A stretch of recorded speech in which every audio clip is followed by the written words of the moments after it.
Hello बच्चों। आज हम इलेक्ट्रोमैग्नेटिक इंडक्शन के जो बाकी बचे हुए जेईई एडवांस के जो क्वेश्चंस हैं वो डिस्कस करेंगे। इलेक्ट्रोमैग्नेटिक इंडक्शन का एक लेक्चर पहले से आ चुका है, वो काफी बड़ा हो गया था, मेरे ख्याल से पौने 2 घंटे के आसपास पहुंच गया था। तो मैं अब जो बाकी बचे हुए सवाल है वो आज डिस्कस कर रहा हूँ। जो बाकी बचे हुए चैप्टर्स हैं बड़ा वो भी है ना 3-4 दिन के अंदर अगले दिन में आ जाएंगे। जो पहले वाले चैप्टर हो चुके हैं वो आपको इसी प्लेलिस्ट के अंदर मिल जाएंगे। केमिस्ट्री की प्लेलिस्ट भी आपको कहीं ना कहीं कमेंट बॉक्स में कहीं ना कहीं मिल जाएगी। अगर आपके पास समय हो तो कमेंट बॉक्स के अंदर जो सवाल है उसको टाइम स्टैम्प के साथ अगर लिख दोगे तो आगे आने वाले सालों के अंदर जो बच्चे हैं वो बड़े आराम से उनके लिए सवाल ढूंढना थोड़ा सा आसान हो जाएगा। बहुत ही बढ़िया सवाल से स्टार्ट कर रहा हूँ। ये शायद मेरा जेईई एडवांस 2016 का सवाल है। बहुत ही शानदार सवाल है, काफी क्लासिक सवाल है और आराम से इत्मीनान से सुनते हैं, समझते हैं। एक कंडक्टिंग लूप है in a shape of right angled isosceles triangle of height 10 centimetre. Isosceles है तो बड़ा ऑफ कोर्स ये तो हाइपोटेन्यूज हो गया, ये वाली लेंथ और ये वाली लेंथ बराबर होगी, ये वाला एंगल 45, ये वाला एंगल भी आपका 45।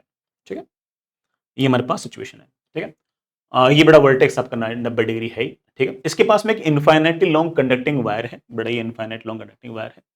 The wire is electrically insulating from the loop. अच्छा, ये ध्यान रखना है कि करंट जो मतलब ऐसे यहाँ पर बिल्कुल नजदीक नजदीक टच नहीं कर रहे, अगर टच करेंगे बड़ा फिर तो करंट यहाँ चला जाएगा या फिर वहां वाला करंट इसके अंदर आ जाएगा। तो ऐसे डिस्टर्बेंस नहीं है, ये बीच में हल्का सा गैप है, ध्यान रखना दोनों के बीच में।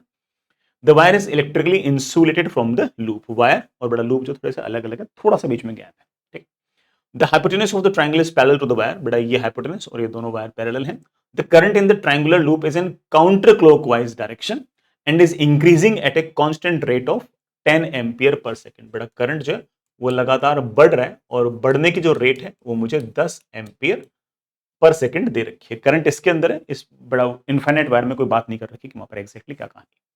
Which of the following statement is are true. More than one correct question है, एक बार बड़ा मन सारे सारे ऑप्शंस पढ़ते हैं। The magnitude of the induced EMF in the wire. जो वायर है उसमें ईएमएफ इंड्यूस पूछा है। ठीक है, इसमें करंट चेंज हो रहा है तो उसके कारण मैग्नेटिक फील्ड चेंज होगी, मैग्नेटिक फील्ड चेंज होगी तो उस लूप के अंदर कितना ईएमएफ इंड्यूस होगा मुझसे वो पूछा है। चलिए बड़ा सोचते हैं। If the loop is rotated at a constant angular speed about the wire eight N additional EMF of mu not upon pi volt is induced in the wire. अगर इस वायर के अबाउट अगर मैं इस लूप को ऐसे ऐसे घुमाने लग जाऊं, वायर के अबाउट अगर मैं लूप को ऐसे ऐसे अगर घुमाने लग जाऊं तो इस वायर में जो ईएमएफ इंड्यूस होगी वो बताओ कैसे कैसे होगी। मतलब उसमें एक additional mu not upon pi add हो जाएगा। Let's see. ठीक है, the induced current in the wire is in opposite direction to the current along the hypotenuse. Wire में जो करंट इंड्यूस होगा ना वो अगर हाइपोटेन्यूज में अगर करंट ऐसे है तो वो इंड्यूस ऐसे होगा। सी ऑप्शन ये बोल रखा है तो करंट की डायरेक्शन बात हो रही है। There is repulsive force between the wire and the loop. बड़ा वायर और लूप के बीच में रिपल्सिव फोर्स है। तो चलिए एक करके बड़ा सारा सारा गेम देखने की कोशिश करते हैं। इसमें सबसे इंपॉर्टेंट कॉन्सेप्ट है बेटा वो है हमारा रेसिप्रोसिटी थ्योरम।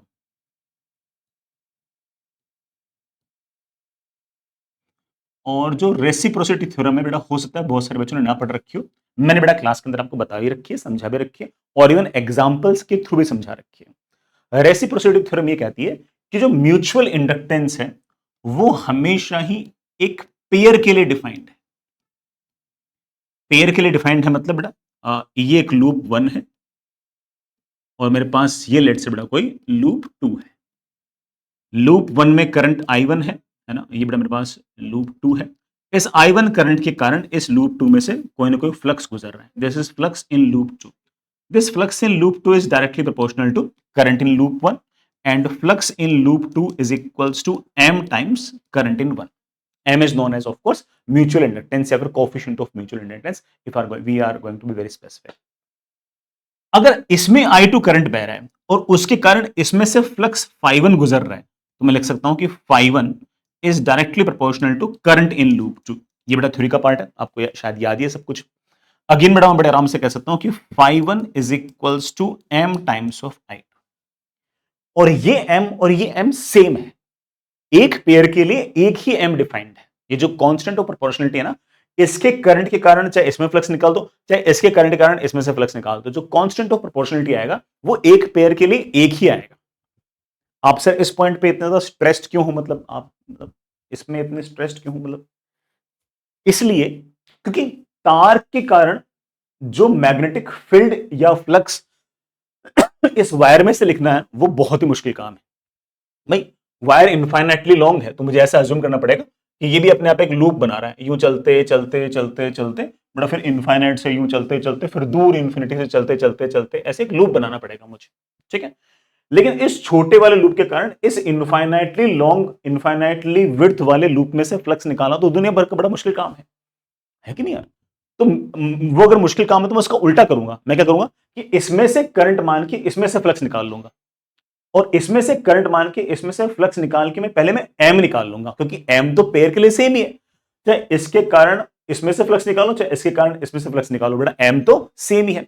और अगर एम सेम है तो बेटा पहले मैं एम की बात कर लेता हूं। तो एम की बात करने के लिए मैंने क्या किया, मैंने एग्जाम्पल बोल रहा हूं बेटा, इस लूप में कोई करंट नहीं माना और इस लूप में मैंने कोई ना कोई करंट मान लिया, लेट से आई करंट है बेटा इस तरह से आई, मैग्नेटिक फील्ड बेटा इसके कारण आएगी ऐसे अंदर की तरफ। इस करंट के कारण मैं इस लूप में से फ्लक्स निकालना चाहता हूं, मेरा पॉइंट सुनना। तो मैं क्या करूंगा, मुझे पता है कि जैसे थोड़ा दूर जाऊंगा वैसे वैसे लगातार मैग्नेटिक फील्ड घटेगी घटेगी घटेगी, तो ऑफकोर्स बड़ा इंटीग्रेशन करना पड़ेगा। यहां से बेटा मैं कोई आर डिस्टेंस गया और यहां पर बेटा मैंने ऐसे कोई डी आर थिकनेस ले ली, बेटा मैंने ऐसे कोई डी आर थिकनेस ले ली, ठीक है, ऐसे बेटा कोई डी आर थिकनेस। बेटा ज्योमेट्री कितनी आसान है, ये वाला एंगल 45, ये वाला एंगल 90, तो ये वाला एंगल आपके पास 45, और अगर ये वाला एंगल 45 तो ये अगर आर है तो बेटा ये भी मेरे पास आर है। अगेन बेटा ये अगर आर है, ये वाला एंगल 45 है, तो ये डिस्टेंस भी बेटा मेरे पास आर है। ये छोटा सा जो एरिया आएगा डी ए, इसको मैं बड़े आराम से लिख सकता हूं 2r मल्टीप्लाई बाय थिकनेस, बेटा this thickness is your D R, that is 2r into d are. इस तार के कारण बड़ा मैग्नेटिक फ्लक्स कितना आएगा इस छोटे से एरिया में से, दैट फ्लक्स विल बी, इसके कारण यहां पर magnetic field is of course mu not I upon 2 pi r multiply by ये वाला एरिया, बेटा this area comes out be 2r into d r multiply by cos of angle between them. बेटा magnetic field भी अंदर की तरफ और बेटा अगर ये सरफेस है तो एरिया वेक्टर भी अंदर की तरफ, so that comes out to cos of 0, cos 0 comes out to be 1, 1 बेटा लिखने की जरूरत नहीं है। नेट फ्लक्स अगर मुझे निकालना है तो बेटा इंटीग्रेट कर दो, बेटा मेरे ख्याल से 2r बेटा आपका कांस्टेंट हो गया, बेटा म्यू नॉट आई बेटा बाहर निकाल लो, पाई बेटा बाहर निकाल लो, सिर्फ और सिर्फ डी आर आ गया। डी आर बेटा कहां से कहां तक, यहां से चलते चलते चलते चलते चलते यहां तक, तो बेटा मैं इस हाइट को एक बार के लिए एच मान लेता हूं, तो 0 से लेके एच तक मान लेता हूं, तो मेरे पास आ गया flux is equals to mu naught h upon 2 pi into I. इस ट्राइंगुलर लूप में से गुजरने वाला जो फ्लक्स है वो इसके करंट के डायरेक्टली प्रोपोर्शनल है, और ये जो टर्म है ये आपका म्यूचुअल इंडक्टेंस है। अब मेरे ख्याल से ना तुम the beauty of reciprocity theorem तुम समझ जाओगे मेरे ख्याल से मैं क्या कहना चाह रहा हूं। अब मैं कहना चाह रहा हूं कि अगर मैं इसमें से करंट अगर आई मान लूंगा और इस इनफाइनाइटली लॉन्ग वायर को अगर मैं एक रेक्टेंगुलर लूप मान लूं, तो उसमें से जो गुजरने वाला फ्लक्स होगा ना वो भी ऐसे लिखूंगा, that flux will be the same m multiplied by इसका करंट, क्योंकि एम तो बड़ा पूरे पेयर के लिए सेम है। अब कहानी क्या है, अब बेटा मुझसे सवाल में क्या क्या पूछा गया, the magnitude of induced EMF in the wire. बेटा वायर में ईएमएफ इंड्यूस पूछा गया, बेटा बेटा आराम से निकाल देंगे। वायर में जो ईएमएफ इंड्यूस निकाला जाएगा, बेटा एम की वैल्यू अगर मुझे पता है, बेटा हम पहली बात जानते हैं कि EMF induce equals to m times EMF induced in wire is equals to m times di1 upon dt, isn't it? या फिर बेटा m इंटू i1 फ्लक्स है, उसका डिफरेंशिएशन जैसे सोचना वैसे सोच लो। m की बेटा वैल्यू मेरे बच्चों को पता है mu not h upon pi, बेटा म्यू नॉट h अपॉन 2 पाई था ना, सॉरी बेटा 2 नहीं था, तो बेटा कैंसिल होगा ना, mu naught h upon pi multiplied by di1 upon dt। बेटा di1 upon dt was I think बेटा कितना 10,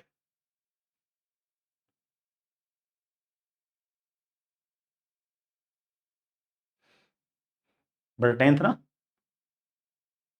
अब बेटा मुझे सिर्फ और सिर्फ वैल्यू सॉल्व करनी है, बेटा देखना म्यू नॉट ठीक है, h की बेटा वैल्यू 0.1 है upon pi into 10, I think this comes out be mu not upon pi volts. बेटा पहला वाला मेरे पास बड़े आराम से आ गया, तार में जो ईएमएफ इंड्यूस्ड है बेटा उसका म्यू नॉट अपॉन पाई है, that seems out to be very correct. पहला वाला ऑप्शन हो गया।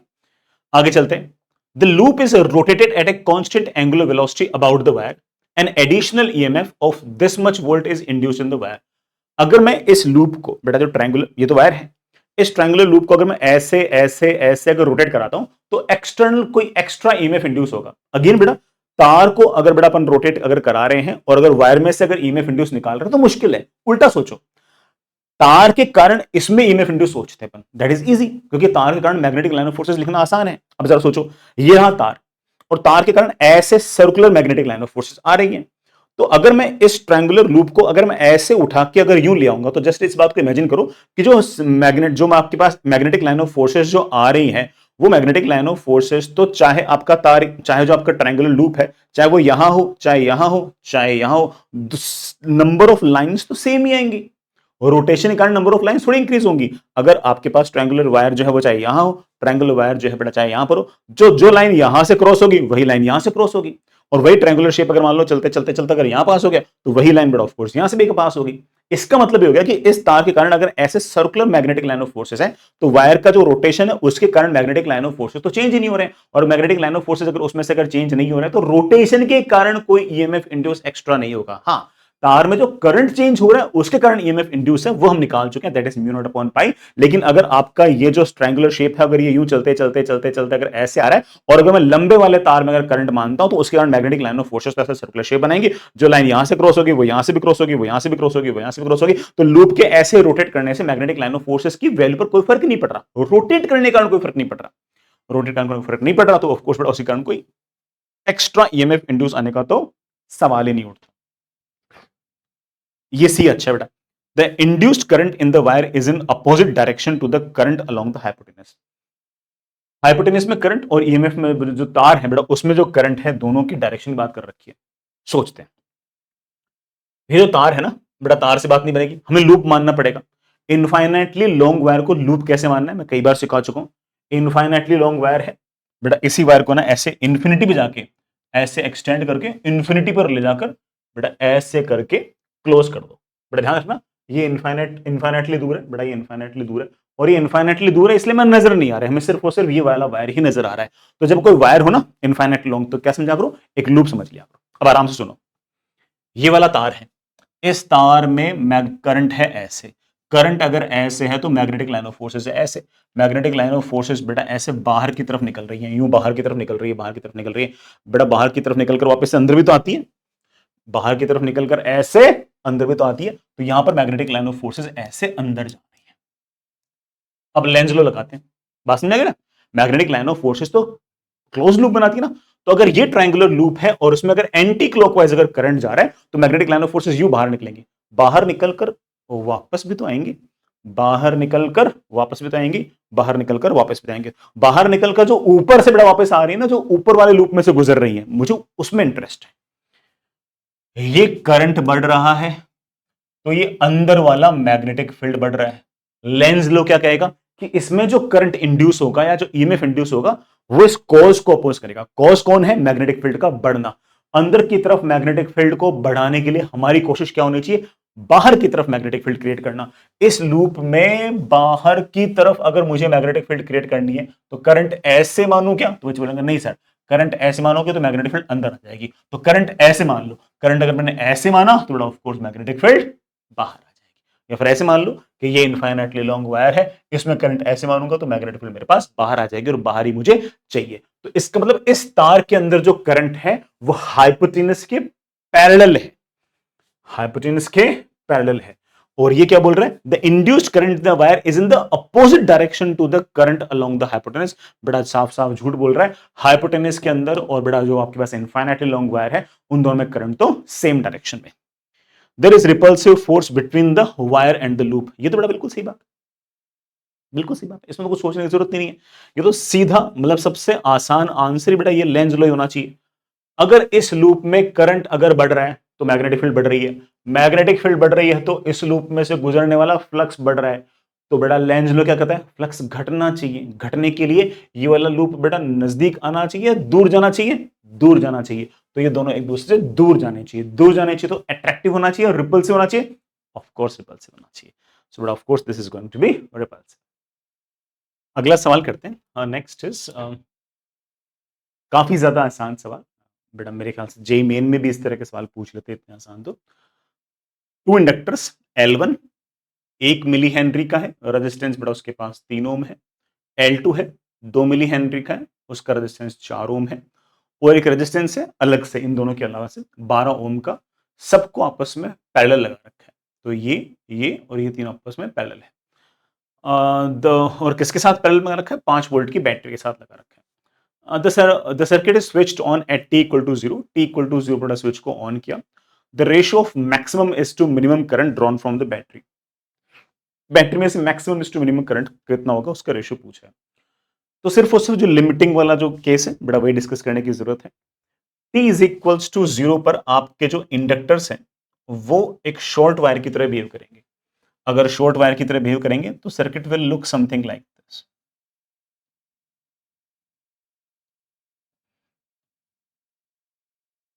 Circuit will look something like this. ये बड़ा मेरे पास 5 वोल्ट की बैटरी है और इस 5 वोल्ट की बैटरी है, ये 12 ओम का रेजिस्टेंस है। यहां से करंट गुजरेगा नहीं, यहां से करंट गुजरेगा नहीं, सिर्फ यहां से ही करंट गुजरेगा। जो करंट आएगा it will be of course 5/12। ये बड़ा मेरे पास करंट आ गया। अब अगला केस कौन सा आएगा? टाइम टेंडिंग टुवर्ड इन्फिनिटी पे। टाइम टेंडिंग टुवर्ड इन्फिनिटी पे वी नो दैट कि सारे के सारे इंडक्टर शॉर्ट वायर की तरह बिहेव करेंगे। इस टाइम पर ब्रोकन वायर की तरह, अब बड़ा शॉर्ट वायर की तरह। ये रेजिस्टेंस बड़ा वो शॉर्ट वायर, ये रेजिस्टेंस बड़ा इंडक्टर शॉर्ट वायर, यहां बड़ा अपन रेजिस्टेंस पहले से लगाए रखा है और इनके साथ बड़ा मैंने 5 वोल्ट की बैटरी लगा रखी है। ये 12 है, बड़ा ये कितना है? ये 4 है, बड़ा मेरे पास ये 3 है। ये 4, 12 और बड़ा 3, तीनों के तीनों आपस में पैरेलल में है, तो इनका इक्विवेलेंट रेजिस्टेंस आएगा 1/R equivalent is equals to 1/3 plus 1/4 plus 1/12। 12 बड़ा मेरे पास एलसीएम आ गया, 4 प्लस 3 प्लस 1, सही तो कह रहा ना? हाँ। तो आर इक्विवेलेंट की मेरे पास वैल्यू आ गई 12/4 3 7 बड़ा that comes out to be 8। ये मेरे पास आर इक्विवेलेंट आ गया।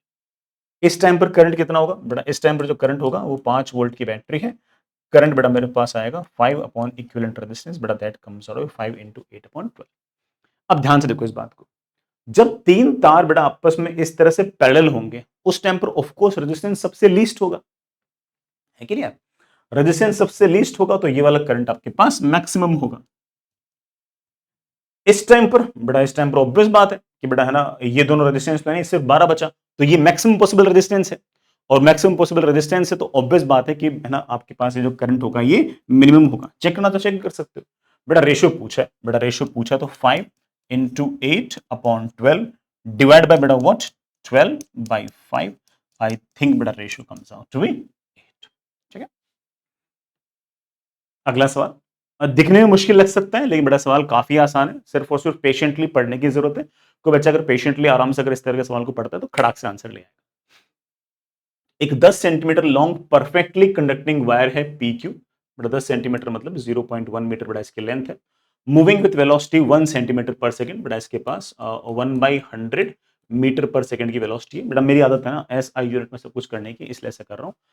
Moves on A horizontal rail of zero resistance, बड़ा यहाँ पर कोई रेजिस्टेंस नहीं, यहाँ पर कोई रेजिस्टेंस नहीं है। One side of rail is connected to an inductor, बड़ा इंडक्टर का इंडक्टेंस 1 मिली हेनरी है, 10⁻³ हेनरी है और रेजिस्टेंस है, बड़ा रेजिस्टेंस आपके पास 1 ओम है। The horizontal rail L and R lies in the same plane with uniform magnetic field 1 Tesla perpendicular to the plane। बड़ा मैग्नेटिक फील्ड जो है वो ऐसे है और मैग्नेटिक फील्ड की वैल्यू मेरे पास 1 टेस्ला है। ठीक है, if the key is closed eight a certain instant, बड़ा ये जो की है इसको किसी सर्टेन इंस्टेंट पर बड़ा मैंने let's say t equal to 0 पर किया, आफ्टर 1 मिली सेकेंड, बड़ा क्या पूछा? The current in the circuit after 1 millisecond, मतलब स्विच के ऑन करने के 1 मिली सेकेंड बाद करंट कितना होगा, बड़ा मुझे सवाल के अंदर ये पूछा गया है। ठीक है, एंड सबसे इंपॉर्टेंट चीज और सब जो सवाल को आसान बनाती है वो क्या है?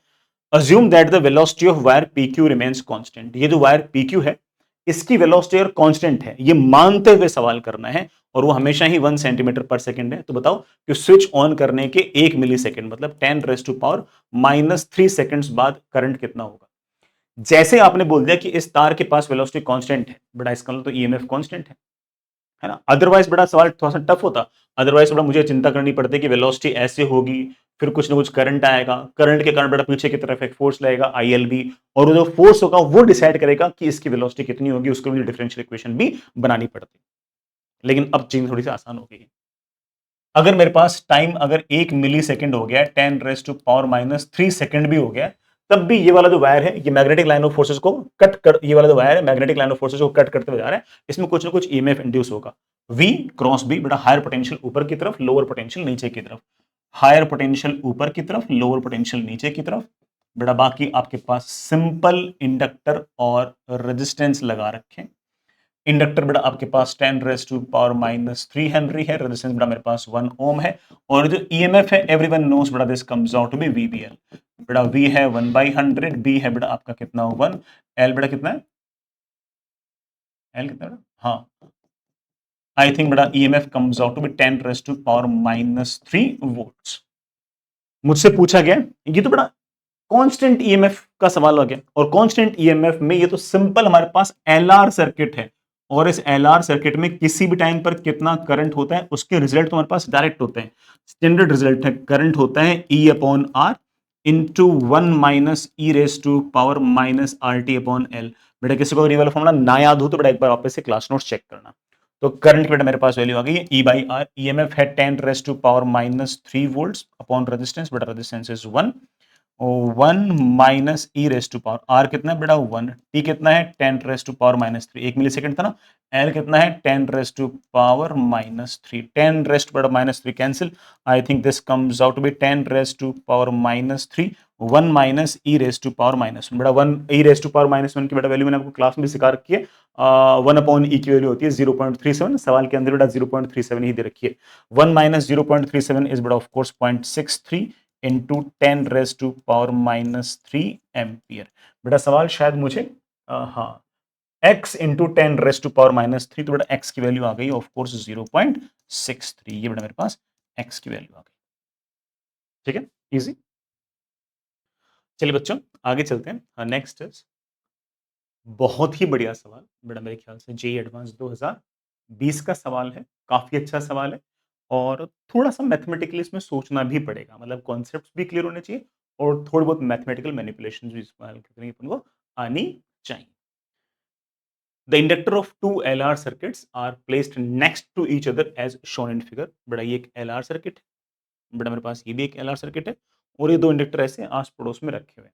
आस पड़ोस में रखे हुए हैं तो भाषा से ऐसा लग रहा है कि जरूर आपस में एक दूसरे के फ्लक्स को भी शायद ये चेंज कर रहे होंगे, तो शायद कुछ ना कुछ म्यूचुअल इंडक्टेंस का भी कोई ना कोई रिलेशन रहा होगा। Let's see the value of the self inductance of the inductors, resistances, mutual inductance and the applied voltage specified in the given circuit। ठीक है, बड़ा सब लिख रखे हैं, ये 5 volt 5 ohm 10 millihenry, 20 volt 10 ohm 20 millihenry, और mutual inductance आपका 5 milli henry.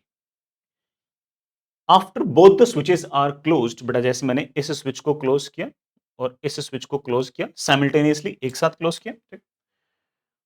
The work done by the batteries against the induced EMF in the inductor by the time the current reaches their steady state values। ये बड़ा बहुत important है। The total work done by the batteries against the induced EMF in the inductor by the time current reaches the steady state। शुरुआत में current zero होगा, फिर बढ़ते बढ़ते बढ़ते ऑफ कोर्स बेटा इस वाले तार के अंदर बढ़ते बढ़ते कभी ना कभी 1 एम्पियर हो जाएगा बेटा, because of course this inductor will behave like short wire at time tending toward infinity. इसी तरह से इस तार के अंदर बेटा ये शॉर्ट वायर की तरह बिहेव करने लग जाएगा, 20/10 बेटा करंट आपके पास 2 एम्पियर आ जाएगा। तो जब स्टेडी स्टेट आएगा तब इसमें करंट आपके पास 1 एम्पियर, इसमें आपके पास करंट 2 एम्पियर। उस टाइम पर, जिस टाइम पर ऐसा होने वाला है, उस टाइम पर उस टाइम तक इस बैटरी ने कितना वर्क डन किया ये नहीं पूछा, ना ना ना, सवाल ढंग से पढ़ लेना। बैटरी ने कितना वर्क डन किया है अगेंस्ट दिस इंड्यूस्ड ईएमएफ, इस इंड्यूस्ड ईएमएफ के अगेंस्ट कितना वर्क डन किया वो पूछा है, बैटरी के द्वारा वर्क डन नहीं पूछा। क्या है बैटरी के द्वारा किया गया वर्क डन तो बेटा ठीक है, ऑफ कोर्स ना बेटा, है ना, टाइम टेंडिंग टुवर्ड इंफिनिटी पे ऐसा होगा, तब तक बेटा बैटरी कुल मिलाकर इनफाइनाइट चार्ज देगी, तो बेटा वो वाला वर्क डन तो इनफाइनाइट होगा, ई इंटू क्यू। तो क्योंकि बेटा चार्ज तो इनफाइनाइट आएगा ना, क्योंकि करंट लगातार बढ़ते बढ़ते बढ़ते बढ़ते बढ़ते लेट से कांस्टेंट हो भी जाएगा टाइम टेंडिंग टुवर्ड इंफिनिटी पे, तब तक बेटा इनफाइनाइट चार्ज आ चुका होगा।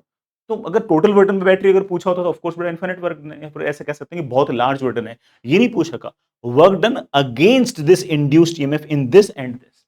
तो एक तरीके से बेटा मुझे ना सिर्फ और सिर्फ यहां पर कितना वर्डन हुआ है, इन इंडक्टर्स के पास कितना वर्डन हुआ है, सिर्फ और सिर्फ मुझे उसी में इंटरेस्ट है और किसी में इंटरेस्ट नहीं है। सो लेट्स सी कि व्हाट्स हैपनिंग। आराम से बड़ा पूरी बात को अपन समझते हैं। देखो जैसे ही बड़ा करंट यूं जाएगा आप जानते हैं बेटा करंट जब ग्रो कर रहा होगा, जब बढ़ रहा होगा, तो ये जो इंडक्टर है इसमें ईएमएफ इंड्यूस होगा और वो जो ईएमएफ इंड्यूस होगा वो कुछ-कुछ इस तरह से इंड्यूस होगा कि बेटा वो करंट के ग्रोथ को अपोज़ करेगा। तो बेटा ऑफ कोर्स यहाँ पर आपके पास बेटा लोअर पोटेंशियल, बेटा यहाँ पर आपके पास हायर पोटेंशियल और जो पोटेंशियल डिफरेंस आएगा बेटा that will be of course L1 into D I one upon D T. बेटा इसमें मैं एक बार के लिए करंट I1 मान रहा हूँ, चलेगा? लेकिन बच्चा एक बात और बोलेगा कि सर ये तो ठीक है, लेकिन इस लूप में जो फ्लक्स गुजर रहा है वो L1 I1 नहीं होगा, वो L1 I1 plus M times I2 भी होगा, है कि नहीं? क्योंकि बेटा अगर दोनों नजदीक हैं और म्यूचुअल इंडक्टेंस की अगर वैल्यू दे रखी है तो ऑफ कोर्स इस लूप में से गुजरने वाला जो फ्लक्स पास हो रहा होगा बेटा लेट्स से कि करंट बेटा ऐसे जो फ्लक्स पास हो रहा होगा बेटा लेट्स से इस तरह से कोई ना कोई फ्लक्स पास हो रहा होगा और जो फ्लक्स पास हो रहा होगा खुद के कारण तो L इंटू I1 होगा, तो उसका डेरिवेटिव बेटा मेरे पास L1 into D I one by D T हो गया। प्लस साथ ही साथ इसके कारण भी तो अगर मान लो कि लेट्स से कि इसके अंदर करंट बेटा लेट्स से मेरे पास I2 है, तो इस I2 करंट के कारण भी बेटा इस I2 करंट के कारण भी बेटा कोई ना कोई हो सकता है कि मैग्नेटिक फील्ड आएगी ऐसे और वो मैग्नेटिक फील्ड बेटा ऑफ कोर्स इसमें से गुजरेगी, उसके कारण जो फ्लक्स आएगा that will be of course बेटा M इनटू I2 और उसके कारण जो ईएमएफ इंड्यूस आएगी बेटा वो इसका डेरिवेटिव होगा that is M times dI2 by dt। लेकिन दोनों के कारण जो फ्लक्स होगा वो सेम डायरेक्शन में होगा या अपोजिट होगा वो मुझे नहीं बता रखा है ना, काश बता रखा होता कि जो कपलिंग हो रखी है वो सेम डायरेक्शन में है या अपोजिट, काश बता रखा होगा। लेकिन चलो मैं एक बार के लिए just for sake of argument मैं दोनों को सेम डायरेक्शन मान लेता हूं, कुछ तो करूंगा ना। तो मैंने ऐसा मान लिया कि इसके कारण जो ईएमएफ इंड्यूस आई है ना वो भी कुछ कुछ ऐसे ही आई है, इधर की तरफ लोअर पोटेंशियल इधर की तरफ higher potential and this potential difference is of course M into D I two by D. Similarly इस वाले लूप की बात करते हैं। इस वाले लूप में बेटा करंट जब ऐसे आएगा तो ऑफ कोर्स बेटा करंट को अपोज करने के लिए ऊपर की तरफ हायर पोटेंशियल नीचे की तरफ lower potential, but this will be L1 सो बेटा L2 into dI2 bye dt। साथ ही साथ बेटा इसमें जो फ्लक्स आएगा वो इसकी कपलिंग के कारण भी आएगा। इसकी कपलिंग के कारण जो बेटा फ्लक्स आएगा that will be of course M into I1। उसका डेरिवेटिव क्या होगा? उसका डेरिवेटिव होगा बेटा आपके पास यहां पर बेटा ऊपर की तरफ हायर पोटेंशियल नीचे की तरफ लोअर पोटेंशियल मान रहा हूं, that will be of course M into dI1 upon dt। मैंने बेटा इसमें बार-बार बोलता हूँ, मैंने असम्पशन क्या लिया? मैंने असम्पशन ये लिया है कि ये जो म्यूचुअल इंडक्टेंस के कारण और सेल्फ इंडक्टेंस के कारण जो फ्लक्स है, वो सेम डायरेक्शन में जा रहा है। उसके कारण बेटा जो ईएमएफ होंगे, बेटा वो ऑफ कोर्स दोनों के कारण ऐड हो जाएँगे। इसी तरह से बेटा इसके अंदर भी मैंने दोनों फ्लक्स सेम डायरेक्शन में माने हैं, तो ईएमएफ भी दोनों ऐड हो जाएँगे। मैंने ऐसे मान लिया, ठीक है बेटा, कुछ तो मानना ही था या तो सॉल्व में देते, अदरवाइज़ बेटा मुझे ऑफ कोर्स इसको मानना ही पड़ेगा। इस वाले लूप के अंदर जो ईएमएफ इंड्यूस हुआ है इस लूप के अक्रॉस, इवन बेटा मैं उसे बड़े आराम से लिख सकता हूँ L1 dI1 by dt plus बेटा इसके अक्रॉस म्यूचुअल इंडक्टेंस के कारण बेटा M into dI2 by dt। ये ईएमएफ इंड्यूस्ड है। ईएमएफ इंड्यूस नहीं चाहिए मुझे बेटा, ऑफ कोर्स है ना, वर्क डन अगेंस्ट इट चाहिए बेटा। पता नहीं आपको याद है या नहीं है, वर्क डन की अगर बात करोगे बेटा मुझे उसके पहले पावर निकालना पड़ेगा। बेटा पावर बेटा मेरे ख्याल से होता है E1 इंटू I1। अगर इसमें से करंट बेटा अगर I1 बह रहा है तो पावर आएगा E1 into I1। Work done अगर निकालना होगा तो बेटा ऑफ कोर्स इंटू dt। तो अगर मुझे वर्क डन अगर निकालना होगा तो बेटा that will be E1 into I1 into dt। This is the work done of course by this battery of for of course producing the current in this inductor. ठीक है, E1 इंटू I1 बेटा of course power हो गया, उसको times बेटा multiplying मेरे पास इसका work done आ गया। So this comes out to be बेटा E1 इंटू I1 किया तो बेटा मेरे ख्याल से आ गया शायद। मैं बेटा एक बार के लिए है बिना इंटीग्रेशन के लिख देता हूँ तो थोड़ा सा और ईज़ी हो जाएगा। DW टाइप ही लिख देता हूँ, है ना? बेटा मेरे पास आ गया DW1 E1 I1 dt। बेटा मेरे पास जाएगा L1 I1 dI1 प्लस बेटा व्हाट M इनटू बेटा I1 से मल्टीप्लाई करना I1 इनटू dI2 dt बेटा कैंसिल हो गया। इसी तरीके से बेटा इसमें भी वर्डन निकालना है। इसमें अगर वर्डन निकालना है बेटा छोटे से टाइम में बेटा वर्डन कितना होगा? पावर पावर होगा बेटा of course E2 into I2 बेटा वर्डन होगा of course multiply by dt। E2 अरे हाँ बेटा इसमें तो E2 लिखो बेटा, इसमें जो ईएमएफ इंड्यूस E2 आएगा वो कितना आएगा? इन दोनों का सम बेटा that comes out to be of course L2 into dI2 upon dt plus M into dI1 upon बेटा पावर कितना होगा? I2 से बेटा मल्टीप्लाई कर दूंगा तो that comes out be L2 into I2 into dI2 plus बेटा ऑफ कोर्स M इनटू बेटा what I2 into D I one. ये बेटा ऑफ कोर्स इसके अगेंस्ट जो वर्क डन है बेटा वो, और ये जो बेटा वर्क डन ऑफ कोर्स इसके अगेंस्ट जो वर्क डन है वो। मुझे नेट वर्क डन निकालना है बेटा, नेट वर्क डन अगर निकालना है बेटा दोनों को मैं ऐड कर दूंगा। जैसे मैंने दोनों टर्म्स को ऐड किया मेरे पास कुल वर्क डन आ गया against these two EMF induced, and this work done comes out to be बेटा क्या है, L1 I1 DI1 plus L2 I2 DI2 plus M times बेटा वो क्या था ब्रैकेट में लिखना बेटा, क्या देखा, I1 DI2 plus I2 into DI। चलेगा बेटा, तो बड़े आराम से चलेगा, कोई दिक्कत नहीं। ठीक, ये तो ठीक है बेटा, मैं लिख सकता हूँ बड़े आराम से L1 I1 DI1 बेटा ऐसे कैसे लिख दूं, ये बेटा मेरे पास L2 I2 इंटू DI2 बेटा वैसे का वैसे लिख दूं। ये बेटा मेरे पास m टाइम्स बेटा, ये काफी हद तक है ना हमारे यूवी रूल जैसा लग रहा है, मल्टीप्लिकेशन रूल जैसा लग रहा है। क्या मैं इसको लिख सकता हूँ d of I1 into I2, बेटा सोच लो लिख सकते हैं ना इस तरह से। Differentiation of I1 into I2 ये तो होता है, I1 को बाहर निकाल दिया डेरिवेटिव ऑफ I2, I2 को बाहर निकाल दिया डेरिवेटिव ऑफ I1, ये तो मेरे पास आ गया dw। अगर मुझे वर्क डन निकालना है तो ऑफ कोर्स बेटा क्या करूंगा, इंटीग्रेट इंटीग्रेट इंटीग्रेट। इसमें तो I1 ही है, पहले बेटा I1 जो था वो 0 था और थोड़ा बढ़ते बढ़ते करंट I1 हो गया। I2 बेटा शुरुआत में 0 था, बेटा बाद में I2 हो गया। इसमें I1 I2 दोनों 0 हैं, तो बेटा दोनों पहले पहले 0 0 थे और बाद में वो I1 और I2।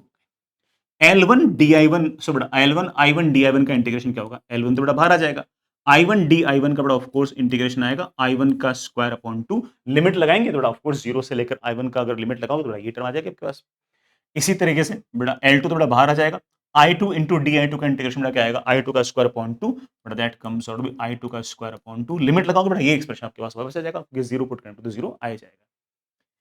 यहां बेटा मैंने M को बाहर निकाल दिया, DI1 I2 का इंटीग्रेशन क्या होगा, I1 I2, differentiation of dx का इंटीग्रेशन क्या होगा x, dy का इंटीग्रेशन क्या होगा y, तो d ऑफ I1 I2 का इंटीग्रेशन क्या होगा I1 I2। तो बेटा मेरे पास आ गया m इंटू बेटा of course I1 I2, limit put करेंगे तो बेटा एक बार तो I1 I2 पुट करेंगे, एक बार 0 पुट करेंगे तो ये बच जाएगा हमारे पास, है ना। और कुल मिलाकर बेटा मेरे पास ये क्या है वक्त। मैं बल्कि ये भी कहूंगा कि बेटा अगर आप चाहो तो आप में से कोई कोई बच्चा अगर चाहे तो बेटा इस एक्सप्रेशन को याद भी रख सकता है कि अगर मुझे कभी किसी इंडक्टर के अगेंस्ट अगर वर्क डन करना होगा तो जो वर्क डन होगा बेटा it will be like this. आप कहोगे सर पहले वाले इंडक्टर के पास एनर्जी स्टोर्ड ये होती है, सर मुझे पता था। दूसरे वाले इंडक्टर के पास एनर्जी स्टोर्ड होती है, ये मेरे को वर्क डन पता था। अगर म्यूचुअल इंडक्टेंस ना होता तो यही हमारे वर्क डन होते, ठीक है।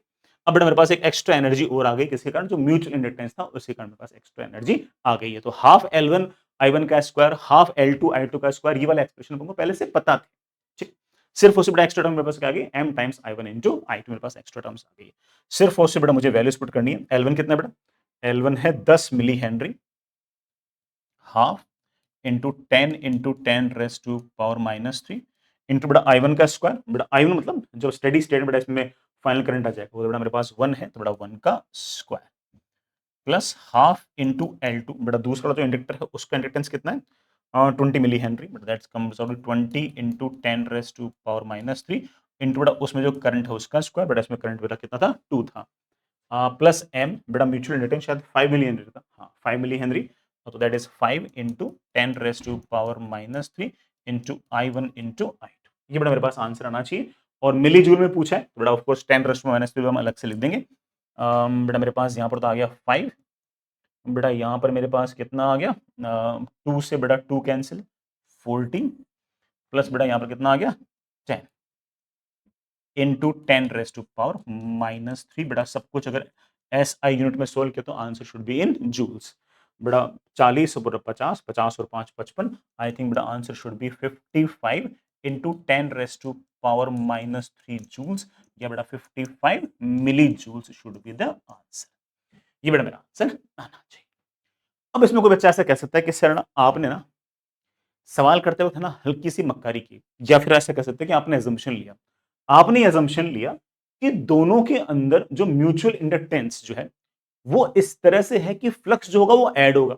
अब सर फ्लक्स जो ऐड होगा, वो तो तब होगा ना जब मैग्नेटिक फील्ड डायरेक्शन सेम हो, और मैग्नेटिक फील्ड डायरेक्शन तो उल्टी भी हो सकती है। भई ये जो लूप है, इसमें बेटा करंट ऐसे भी आ सकता है, ऐसे भी आ सकता है। तो इसके कारण मैग्नेटिक लाइन ऑफ फोर्स यूँ भी आ सकती है, और बेटा अगर मान लो करंट ऐसे-ऐसे हुआ, तो मैग्नेटिक लाइन ऑफ फोर्स ऐसे भी आ सकती है।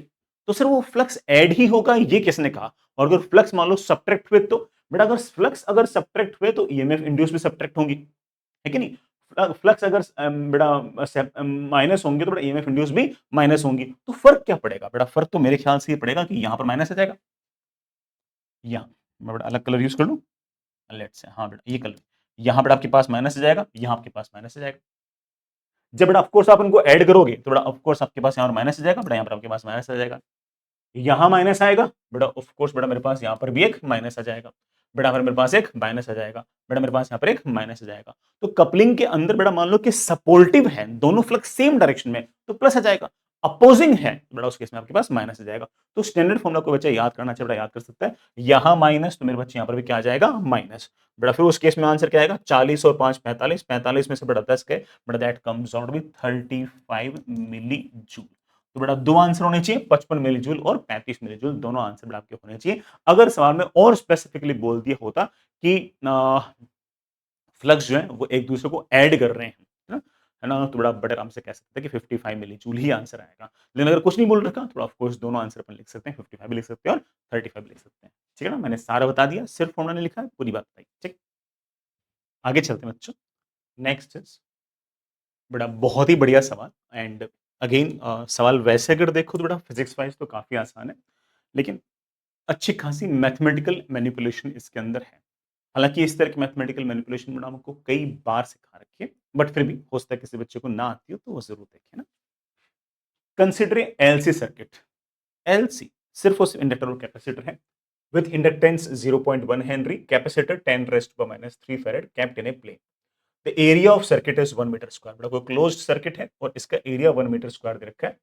It is placed in a constant magnetic field of strength B naught, which is perpendicular to the plane of the circuit. बड़ा कोई ना कोई मैग्नेटिक फील्ड है ऐसे perpendicular to the plane. T is equals to 0 पर अब magnetic field change होना start हो गई, और कैसे चेंज हो रही है? B is equals to B naught plus beta into T. बेटा बीटा की वैल्यू दे रखी है, तो मैग्नेटिक फील्ड वेरी करना स्टार्ट हो गई। वेरी करना स्टार्ट हो गई तो बड़ा ऑफ कोर्स ईएमएफ इंड्यूस आएगा, और ईएमएफ इंड्यूस आएगा तो सर्किट में कोई ना कोई करंट भी आएगा। ठीक है, क्या पता बेटा करंट का एक्सप्रेशन वगैरह पूछ ले, let's see. The maximum magnitude of current in the circuit. बड़ा पूरे सर्किट में करंट की मैक्सिमम वैल्यू क्या हो सकती है वो मुझसे पूछिए, करते हैं। जो सबसे आसान काम बेटा वो जानती है, अंदर की तरफ बड़ा मैग्नेटिक फील्ड है, ऑफ कोर्स बड़ा अंदर की तरफ बड़ा मैग्नेटिक फील्ड लगातार बड़ा वो बढ़े जा रही है, बढ़े जा रही है, बढ़े जा रही है। अंदर की तरफ बड़ा मैग्नेटिक फील्ड लगातार बढ़े जा रही है, तो ऑफ कोर्स लेंस लो क्या कहेगा कि बेटा हम करंट को बड़ा मैग्नेटिक फील्ड को घटाना चाहेंगे, तो हम खुद मैग्नेटिक फील्ड क्रिएट करना चाहेंगे बाहर की तरफ। बाहर की तरफ बड़ा मैग्नेटिक फील्ड क्रिएट करने के लिए हम चाहेंगे कि जो करंट है वो ऐसे एंटी क्लॉकवाइज बहे, और एंटी क्लॉकवाइज करंट बहाने के लिए बड़ा ऑब्वियस बात है कि हम ये चाहेंगे कि इधर की तरफ हायर पोटेंशियल और इधर की तरफ लोअर पोटेंशियल कोई ना कोई ईएमएफ आए। वो ईएमएफ कितना आएगा? ईएमएफ आएगा बेटा, पहले फ्लक्स निकाल लो। फ्लक्स से बेटा of course B naught plus 0.04 into T multiplied by area. बेटा एरिया मुझे वन ही दे रखा है, एरिया पर मीटर स्क्वायर। ईएमएफ इंड्यूस्ड बेटा everyone knows that is of course D phi by D T. बेटा माइनस लगाने की जरूरत नहीं है, माइनस का जो अर्थ था वो तो हम यूज कर चुके ना डायरेक्शन बताने के लिए, तो एवरीथिंग इज डन। ईएमएफ होगा कितना? इसका डेरिवेटिव। मजे की बात है बेटा, इसका डेरिवेटिव कांस्टेंट आया है 0.04 वोल्ट्स। इससे अच्छी क्या बात होगी बेटा? ईएमएफ मेरे पास कांस्टेंट आया है। ईएमएफ बेटा मेरे पास कांस्टेंट आया है 0.04 वोल्ट्स। अगर सवाल के अंदर इंडक्टर की जगह रेजिस्टेंस होता तो सिंपल हमारा आरसी सर्किट होता, सारे फॉर्मूले याद थे अपन को। अगर कैपेसिटर की जगह रेजिस्टेंस होता और यहां पर इंडक्टर होता तो सिंपल एलआर सर्किट था, अगेन सारे रिजल्ट याद थे अपन को। लेकिन यहां पर तो एल और सी है, तो इनके रिजल्ट्स हो सकते हैं हमें याद ना हो। ठीक है, तो इसलिए क्या करना पड़ेगा? बेसिक से सोल्व करना पड़ेगा, तो कर देंगे। ईएमएफ बड़ा आपका कांस्टेंट है, अच्छी बात बड़ा ये है, कुछ ना कुछ करंट आएगा ऐसे, कुछ ना कुछ बड़ा करंट आएगा ऐसे। उस करंट के कारण इस वाले प्लेट पर चार्ज क्यू, इस वाले प्लेट पर चार्ज माइनस क्यू, करंट आएगा ऐसे, करंट आएगा ऐसे, करंट आएगा ऐसे और करंट आएगा ऐसे। करंट निकालना है, बिल्कुल निकालेंगे। यहां से चलते गए चलते गए चलते गए, ईएमएफ पोटेंशियल डिफरेंस कितना आएगा? ई। चलते जाओ चलते जाओ चलते जाओ। कैपेसिटर में बड़ा पॉजिटिव प्लेट से नेगेटिव प्लेट पे जाओगे, बड़ा पोटेंशियल डिफरेंस आता है ऑफ कोर्स बड़ा माइनस क्यू बाई सी। चलते गए इंडक्टर में बड़ा करंट की तरफ आऊंगा तो बड़ा पोटेंशियल डिफरेंस आता है minus L d I by D T. और जहां से चले थे बेटा वहीं पहुंच के, और ऑफ कोर्स बेटा केवीएल लगाने मेरे पास ये एक्सप्रेशन आ गया, कोई दिक्कत नहीं। मैं बड़े आराम से बड़ा इस इक्वेशन को सॉल्व कर सकता हूँ। मेरे पास आ जाएगा di/dt is equals to 1/L E minus q by C. सब बच्चों को बड़ा शायद नजर आ रहा होगा कि ये एक सेकंड ऑर्डर डिफरेंशियल इक्वेशन है। क्या है? Second order differential equation. नहीं नजर आ रहा? दिखाया था। इस आई को बड़ा हम बड़े आराम से लिख सकते हैं। क्या? I is the rate at which of course this Q is increasing. तो बड़ा I can be written as बड़ा what? dq upon dt is equals to of course 1 upon L E minus Q by C. मैं अगला page ले बड़ा, मेरे पास आ गया क्या? d2q upon dt square is equals to 1 upon L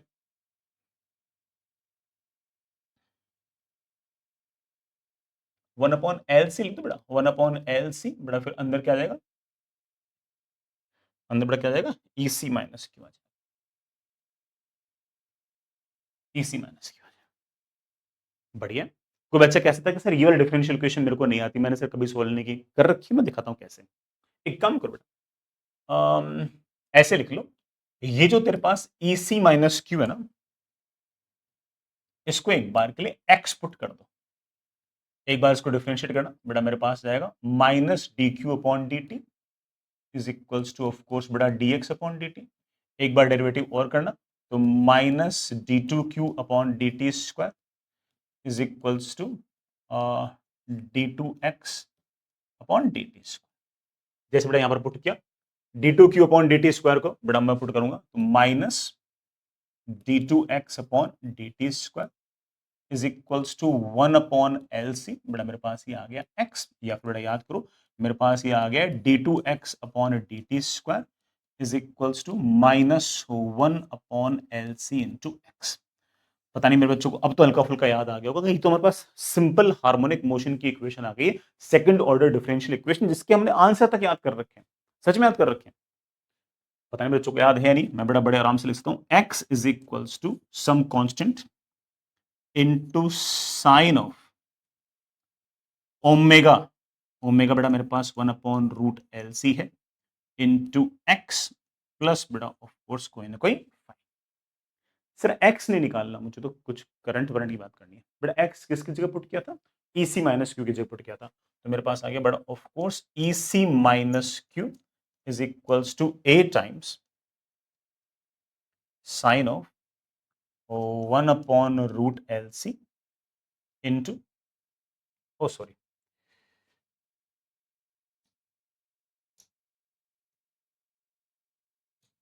यहाँ बेटा एक्स नहीं टी आएगा, कोई दिक्कत है बेटा? Del two X D two x upon D T square is equals to minus omega square into X. बेटा सॉल्यूशन क्या होता है? X is equals to A sine omega T plus phi. ठीक है, ये बेटा ए और फाइव कोई ना कोई कांस्टेंट होते हैं, क्योंकि बेटा से सेकंड डेरिवेटिव नहीं, तो दो बार इंटीग्रेट कर दो, दो कांस्टेंट्स आते हैं आपके पास, इंटीग्रेट कर देगा। मेरे पास आ गया EC minus Q is equals to A times sine of 1 upon root L C into T plus phi. और यहां से बेटा मेरे पास Q की वैल्यू बड़े आराम से आ गई है EC minus A times sine of 1 upon root L C plus. ये बेटा मेरे पास Q की वैल्यू, ये बेटा मेरे पास Q की वैल्यू आ गई। Perfectly fine. अब जरा सोचो कि Q की मैक्सिमम वैल्यू क्या हो सकती है। अब है ना, मुझे ये जो ए और फाई है ना, ये सोचने पड़ेंगे। इसके लिए इनिशियल कंडीशन चेक करो। इनिशियल कंडीशन क्या है? t is equals to zero पर, बेटा t is equals to zero पर we know it very well कि कैपेसिटर पर कोई चार्ज नहीं है। t is equals to zero पर कैपेसिटर के ऊपर कोई चार्ज नहीं है, अनचार्ज है। साथ ही साथ t is equals to zero पर इंडक्टर, बड़ा आप जानते हो कि ना एक ब्रोकन वायर की तरह बिहेव करता है। तो बड़े आराम से कह सकता हूं कि t is equals to zero पर हमारा चार्ज भी जीरो है और हमारा करंट भी जीरो है। शायद इस इंफॉर्मेशन से मैं ए और फाई की वैल्यू निकाल सकता हूं। ठीक है, तो सबसे पहले t इज इक्वल्स टू, बेटा अगर मुझे करंट निकालना है तो बेटा of course it will be d Q upon D T. बेटा d Q upon D t I think comes out to be minus A upon root L C into बेटा what sine. Sine का बेटा derivative क्या होगा?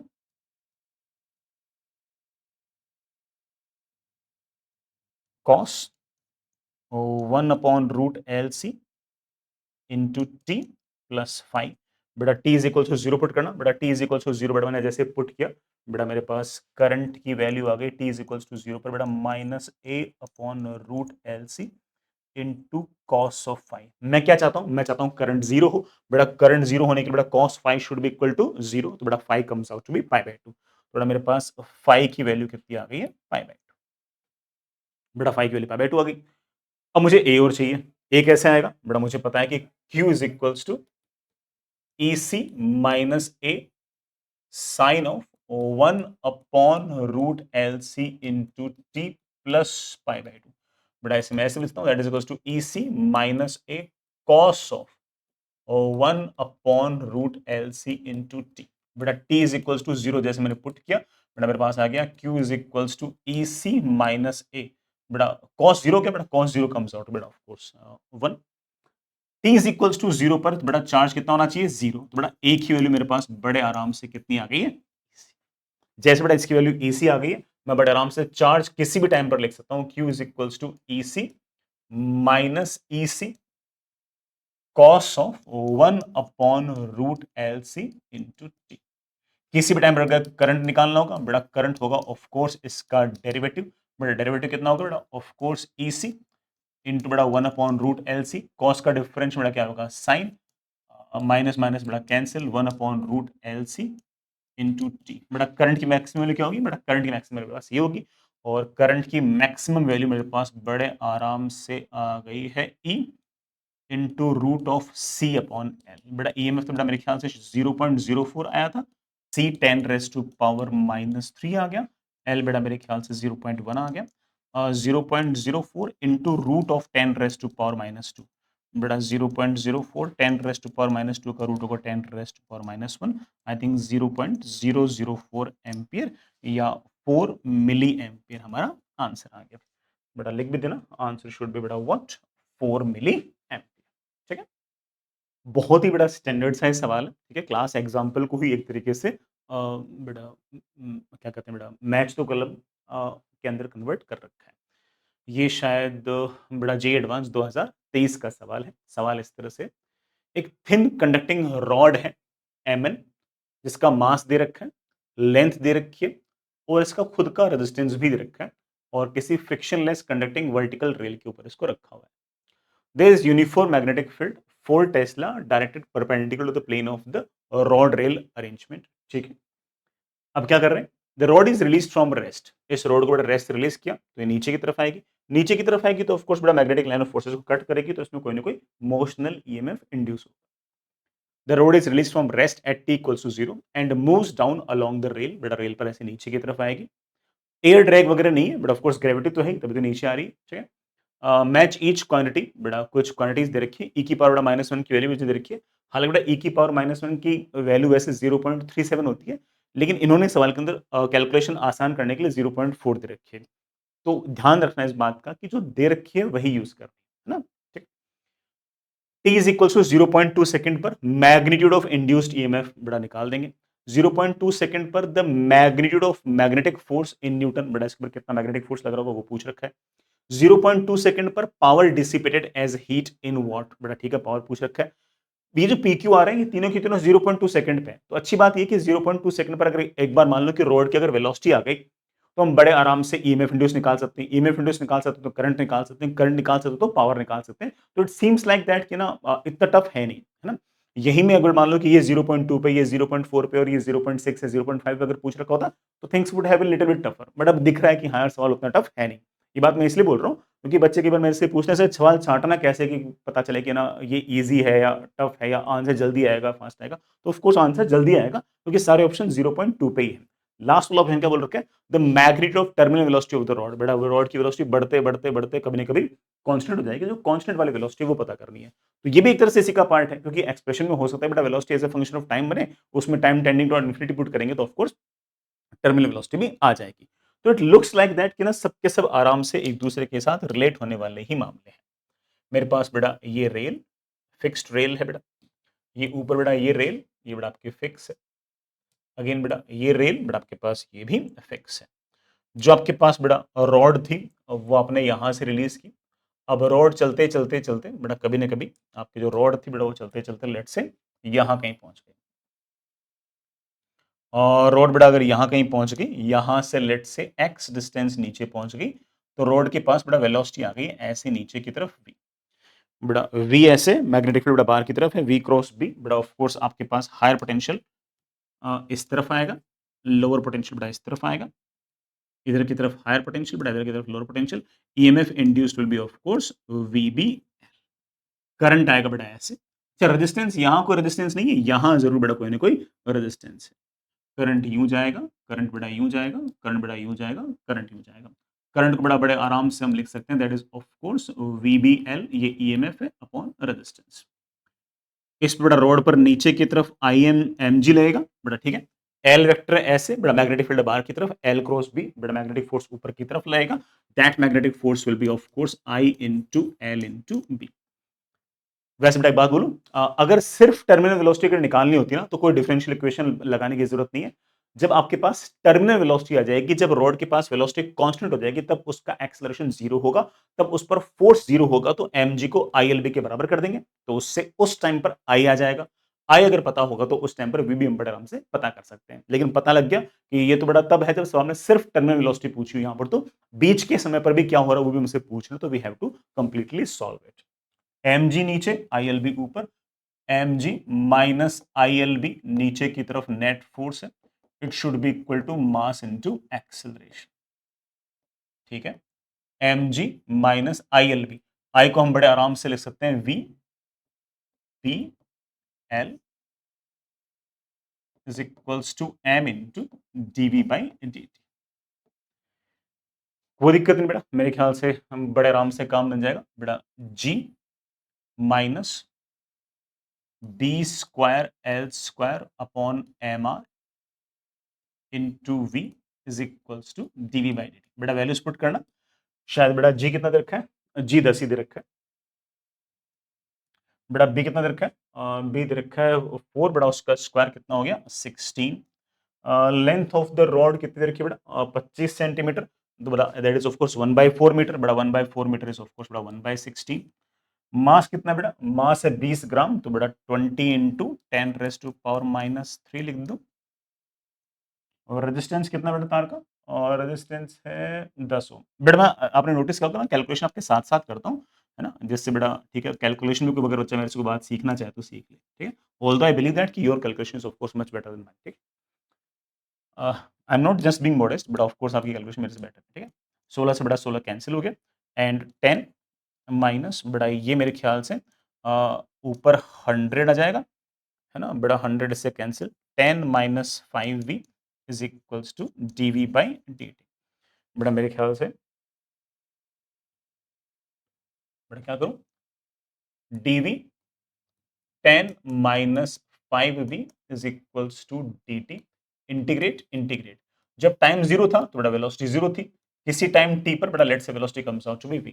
बड़ा इसका integration आसान से है, बड़ा -1/5 लॉग ऑफ बड़ा लिमिट लगा डायरेक्टली 10 माइनस 5v, बड़ा एक बार अगर जीरो पुट करोगे तो ऑफकोर्स आपके पास 10 आ जाएगा। मैंने बड़ा थोड़ी सी मक्कारी की, चलेगा ना।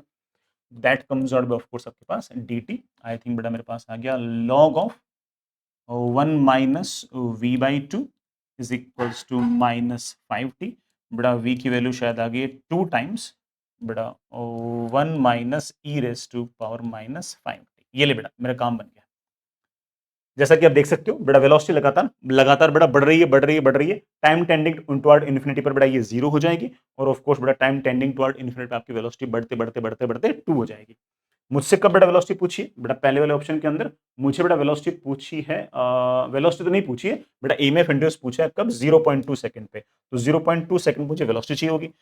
0.2 सेकंड पर वेलोसिटी कितनी होगी, v is equals to 2 times 1 minus e raise to power, बेटा इसको 0.2 रखा, बेटा ये e raise to power minus हो गया 2 इंटू 1 माइनस, बेटा मेरे ख्याल से 0.4 दे रखा है, 0.4 बड़ा माइनस किया 0.6 इंटू 2 बड़ा कितना आ गया 1.2 मीटर पर सेकंड। 1.2 मीटर पर सेकंड बेटा उस टाइम पर वेलोसिटी है, तो उस टाइम पर ईएमएफ इंड्यूस्ड कितना होगा, ईएमएफ इंड्यूस्ड होगा उस टाइम पर बेटा वीबीएल। वी है बेटा ऑफ कोर्स 1.2, बेटा बी है बेटा आपके पास 4, एल है बेटा 0.25, बेटा ये दोनों कैंसिल, आई थिंक ईएमएफ आएगा बेटा 1.2 वोल्ट। इसका मतलब पी जो है बेटा उसकी वैल्यू 3 के साथ मैच करनी चाहिए। पी जो होगा बेटा वो 3 के साथ मैच करेगा, बेटा पी जो है बेटा वो 3 के साथ मैच करेगा, ठीक है। अच्छा सॉल्व करते करते हम ये समझ गए कि एस तो सोल्व ही हो गया, टर्मिनल वेलोसिटी मतलब बेटा वेलोसिटी बेटा बढ़ते बढ़ते बढ़ते मैक्सिमम कितनी हो रही है, 2 हो रही है ना बेटा। अगर किसी ने अगर मेरे से वेलोसिटी वर्सेस टाइम ग्राफ अगर पूछ लिया होता, हम ये ग्राफ भी बड़े आराम से प्लॉट कर सकते हैं। हम बड़े आराम से कह सकते हैं कि टी इज इक्वल टू 0 पर रॉड की वेलोसिटी 0 है और टाइम टेंडिंग टुवर्ड इन्फिनिटी पर इसकी वेलोसिटी बढ़ते बढ़ते 2 मीटर पर सेकंड है। ये 2 मीटर पर सेकंड इसकी जो velocity, this is known as terminal velocity, ठीक है। तो बेटा ये भी तय हो गया कि टर्मिनल वेलोसिटी जो है वो मेरे पास 2 मीटर पर सेकंड है। तो इट मींस दैट कि एस जो होगा बेटा वो 5 से मैच करेगा। अब जैसे बेटा पी जो 3 से मैच कर गया तो आंसर बी और डी होगा। और आपका जो एस है बेटा वो 5 से मैच करेगा, बेटा 5 तो इन दोनों के अंदर कॉमन था। तो ये एस वाला सॉल्व ना भी करते तब भी चलता, लेकिन मैंने क्यों सॉल्व किया कि बेटा वो तो ठीक है दिख गिरा था, मैंने अलग से सॉल्व करने को टाइम वेस्ट नहीं किया। अब बाकी ऑप्शन देखते हैं। T is equals to 0.2 second पर the magnitude of magnetic force in Newton. Magnetic force तार पर बेटा हम लोगों ने देख रखा था कि ILB लग रहा था, है कि नहीं बेटा। ILB कितना होगा, ILB बेटा देख लो, अभी हमने EMF निकाला था, EMF बेटा 0.2 सेकंड पर शायद 1.2 वोल्ट था। रेजिस्टेंस बेटा 10 है तो बेटा ऑफ कोर्स करंट आपके पास आएगा 1.2 अपॉन 10। बेटा लेंथ कितना है, लेंथ है बेटा 0.25, मैंने उसको 1/4 लिख दिया। मैग्नेटिक फील्ड बेटा कितनी है 4, बेटा मेरे ख्याल से 4 से बेटा 4 कैंसिल, आई थिंक 0.12 न्यूटन बेटा मेरे ख्याल से मैग्नेटिक फोर्स आएगा बेटा 0.12। तो Q मस्ट मैच विथ 4, बेटा Q जो है बेटा वो 4 के साथ मैच करनी चाहिए, बेटा Q जो है बेटा 4 के साथ मैच करनी चाहिए, ठीक है। हालांकि बेटा पता लग गया कि अब ऑफ कोर्स बेटा answer is going to be D, but फिर भी चलिए मैं आपके लिए आर भी सॉल्व कर लेता हूं। 0.2 सेकंड पर the power dissipated as heat, heat की फॉर्म में जो पावर डिसिपेट होगा बेटा वो तो of course I square into R होगा, पावर पूछ रखा है ना, एंड पावर इज बेटा of course I square into R. कब पूछा है 0.2 सेकंड पे, 0.2 सेकंड पर हम लोगों ने बेटा करंट निकाल लिया था, बेटा कितना 1.2 अपॉन 10 तो उसका स्क्वायर इंटू रेजिस्टेंस, बेटा resistance comes out to be 10, I think बेटा 1.2 इंटू 1.2 अपॉन बेटा 10, एक 10 कैंसिल हो जाएगा, 1.2 इंटू 1.2 बेटा 1.44, 1.44 अपॉन 10 बेटा 0.144। तो आई थिंक बेटा आंसर शुड बेटा कितना 0.144, बेटा नियरेस्ट ऑफ कोर्स कौन सा होगा बेटा 2 होगा। तो आर जो होगा बेटा ऑफ कोर्स वो 2 के साथ मैच करना चाहिए, बेटा आर जो होगा 2 के साथ मैच करना चाहिए। हालांकि एक्चुअल एग्जाम में बेटा आपको आर सोल्व करने की आवश्यकता नहीं होगी, ठीक है ना, ऐसे हमारा काम बड़ा आराम से चल जाएगा बिना आर सोल्व किए, ठीक है। आगे चलते हैं बच्चों, नेक्स्ट इज एक और सवाल, काफी आसान सवाल है बेटा, ठीक है। कॉम्प्रिहेंशन है, इसके 2 पार्ट है, लेकिन याद रखिएगा इस बात को कि कॉम्प्रिहेंशन के अंदर बहुत सारी इंफॉर्मेशन बेटा ऐसी है जो हमें पहले से पता भी थी, उससे कोई खास इतना फर्क नहीं पड़ना, ठीक है, आराम से सुनना। एक पॉइंट चार्ज q है, is moving in a circular orbit of radius r in xy plane with angular velocity omega, बेटा उसके पास एंगुलर वेलोसिटी ओमेगा है। This can be considered as equivalent to a loop carrying a steady current of q omega upon 2 pi. ये वाली बात अगर ये ना बताता तब भी पता था। q चार्ज बेटा अगर मान लो कि ऐसे अगर सर्कल में अगर घूम रहा है तो उसको आप इफेक्टिव करंट मान सकते हो, और करंट कितना होगा q डिवाइड बाई उस q चार्ज को क्रॉस करने में कितना टाइम लगेगा पूरा चक्कर काटने में, that is of course 2 pi by omega. तो बेटा q upon 2 pi by omega, omega ऊपर चला जाएगा, q ओमेगा अपॉन 2 पाई इफेक्टिव करंट आ जाएगा। A uniform magnetic field along positive z axis is now switched on, which increases at a constant rate of 0 to b in 1 second। ठीक है, मैं diagram बना के दिखा दूंगा, बट ठीक है एक बार तुम भी समझ गए। Assume that the radius of orbit remains constant। बेटा जो चार्ज पार्टिकल है ना उसका ऑर्बिट फिक्स है, ये उसने बोल दिया, कोई कंस्ट्रेंट से तुमने फिक्स कर रखा होगा। The application of magnetic field induces an EMF in the orbit। Of course बेटा मैग्नेटिक फील्ड अगर मान लो कि वेरी करेगा तो कुछ ना कुछ इलेक्ट्रिक फील्ड इंड्यूस होगा, ठीक है। कुछ ना कुछ ईएमएफ इंड्यूस होगा। The induced EMF is defined as work done by an induced electric field in moving a unit positive charge across the closed loop. Again बेटा ये कोई खास बात इसने बोली नहीं है, तो ईएमएफ की बेसिक डेफिनेशन है, पूरे क्लोज लूप के अंदर चार्ज पार्टिकल को दौड़ाने के लिए कितना वर्क डन किया उसको अगर चार्ज से डिवाइड कर दोगे तो that is defined as EMF. तो बेटा ऑफ कोर्स पहले से पता भी, it is known that for an orbiting charge the magnetic dipole moment, बेटा magnetic dipole moment is proportional to angular momentum, is proportional to angular momentum, और क्या बोल रखा है with proportionality constant gamma, m is equals to gamma times of l। बच्चे बोलेंगे हाँ sir magnetic dipole moment जो है वो एंगुलर मोमेंटम के डायरेक्टली प्रोपोर्शनल होता है। बहुत सारे बच्चे ये भी करेंगे कि सर इस गामा की वैल्यू भी मुझे याद है, आपने मुझे क्लास में सिखा रखी है, q अपॉन 2m होती है। Magnetic dipole moment angular momentum के बराबर होता है और इसका रेशियो q अपॉन 2m होता है। हालांकि क्यू अपॉन टू एम किसी बच्चे को ना याद हो तो बड़ा ऐसे परेशान मत हो ना, उसने क्यू अपॉन टू एम की जरूरत ही नहीं है, उसने बड़ा गामा बोल रखा है उसको, तो ठीक है चलने देते हैं, why should we care. The magnitude of induced electric field in the orbit at any instant of time during the time interval of the magnetic field change। बेटा तो कुछ ज्यादा आसान हो गया।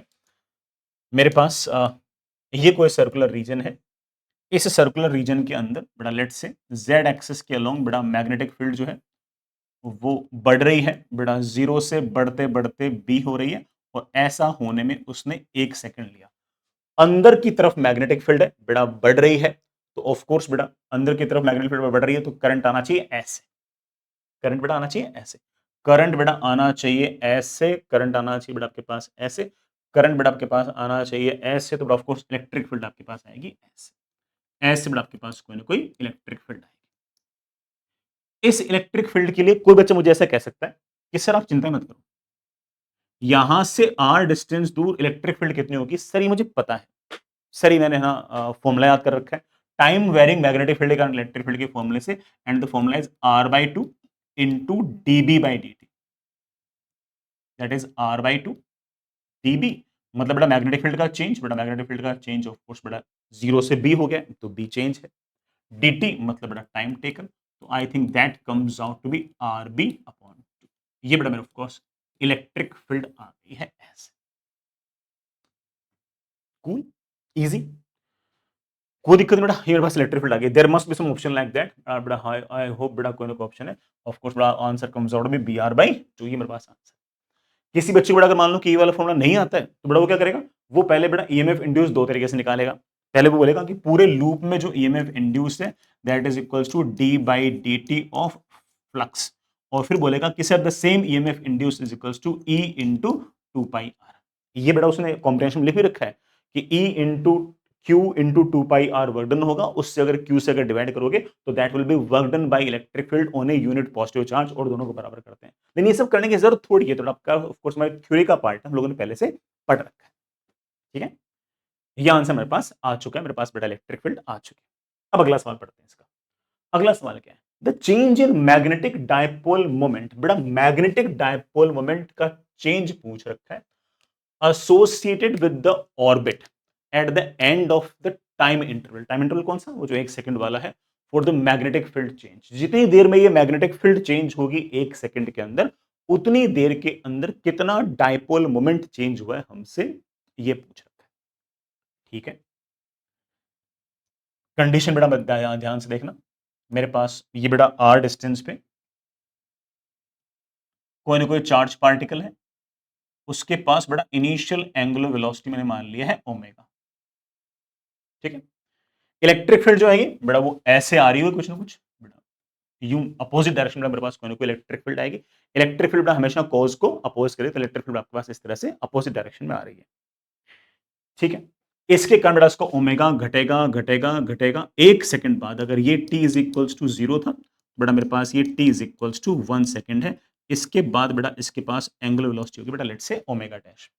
इस ओमेगा डैश को बेटा आराम से लिखता हूं, initial omega minus alpha into t, isn't it? मेरे पास इनिशियल एंगुलर मोमेंटम क्या है, इनिशियल एंगुलर मोमेंटम है इनिशियल एम आर स्क्वायर, बेटा एम मास का पार्टिकल आर डिस्टेंस पे है, multiply by initial omega. Final angular momentum क्या है बेटा, of course M R square into बेटा फाइनल ओमेगा ओमेगा डैश। ठीक है, तो इनिशियल मैग्नेटिक डायपोल मोमेंट क्या है बेटा, इनिशियल बेटा डायपोल मोमेंट मुझे पता है, that is equals to gamma times of L, तो that is gamma times M R square into omega. बाद में बेटा मैग्नेटिक डायपोल मोमेंट कितना है बेटा, गामा टाइम्स बाद का एंगुलर मोमेंटम बेटा that is of course M R square into omega dash. मुझसे चेंज इन एंगुलर मोमेंटम पूछ रखा है बेटा, ऑफ कोर्स दिस, सॉरी बेटा मैं क्या, हाँ, बेटा एंगुलर मोमेंटम का चेंज नहीं पूछ रखा बेटा, मुझे मैग्नेटिक डायपोल मोमेंट का चेंज पूछ रखा है बेटा। फाइनल माइनस इनिशियल, गामा बाहर बेटा एम आर स्क्वायर बाहर, सिर्फ और सिर्फ ओमेगा डैश माइनस ओमेगा पूछ रखा है। ओमेगा डैश माइनस ओमेगा को बेटा मैं बड़े आराम से लिख सकता हूं बेटा, क्या लिख सकता हूं बेटा, माइनस अल्फा इंटू टी, बेटा t is of course 1 second. अब अल्फा लिखना है, अल्फा लिखना इज वेरी इजी, बेटा अल्फा लिखना तो बिल्कुल आसान है। अल्फा कितना होगा बेटा, ऑब्वियस बात है, इलेक्ट्रिक फील्ड का जो टॉर्क आएगा, इलेक्ट्रिक फील्ड का बेटा फोर्स आएगा बेटा of course E into q. Electric field बेटा कितना है, B R upon 2 into q. बेटा ये फोर्स है। फोर्स का टॉर्क कितना आएगा बेटा, ऑफ कोर्स टॉर्क आएगा बी क्यू अपॉन 2, एक आर पहले से तो एक आर और ये टॉर्क आ गया। सो मुझे तो यहां से अल्फा चाहिए बेटा, इसको मोमेंट ऑफ इनर्शिया से डिवाइड कर दो, दैट कम्स आउट पार्टिकल है तो of course M R square. बेटा आर स्क्वायर से आर स्क्वायर आपके पास कैंसिल, मेरे पास आ गया gamma M R square minus alpha. Alpha को बेटा बड़े आराम से लिख सकता हूं बी क्यू अपॉन बेटा व्हाट 2 टाइम्स ऑफ एम। बेटा एम से एम बेटा कैंसिल और मेरे पास आंसर आ गया बेटा क्या, minus gamma B q R square upon 2, minus gamma B q R square, minus gamma B q R square upon 2। बेटा दिस इज योर आंसर। हालांकि इसमें कोई बच्चा कह सकता है कि सर ना ये जो डायरेक्शन वाला जो मामला है ना, सर मैं इससे तो कन्विंस नहीं हूं, तो दैट इज बेटा टोटली फाइन है ना। अब अगर डायरेक्शन वाले केस में बेटा अगर आइडेंटिटी, अगर आप कंफर्टेबल नहीं हो यार ना, अगर ओमेगा ऐसे है तो इलेक्ट्रिक फील्ड इसके अपोजिट होगी, तो बेटा क्या होगा है ना, सिर्फ और सिर्फ किसका अंतर आएगा, प्लस माइनस का अंतर आएगा। तो बच्चा कह सकता है सर आप या तो आंसर ये होगा या आंसर ये होगा, तो ऐसे में हमें ये सोचना पड़ेगा कि लेंज लो क्या कहता है। लेंज लो कहता है कि है ना, जो भी हमारे पास इलेक्ट्रिक फील्ड इंड्यूस होगी वो हमेशा कोस को अपोज करेगी, तो चार्ज पार्टिकल जो मोशन है उसको अपोज करेगी। ठीक है, आगे चलते हैं। चलिए बच्चों अगला सवाल करते हैं।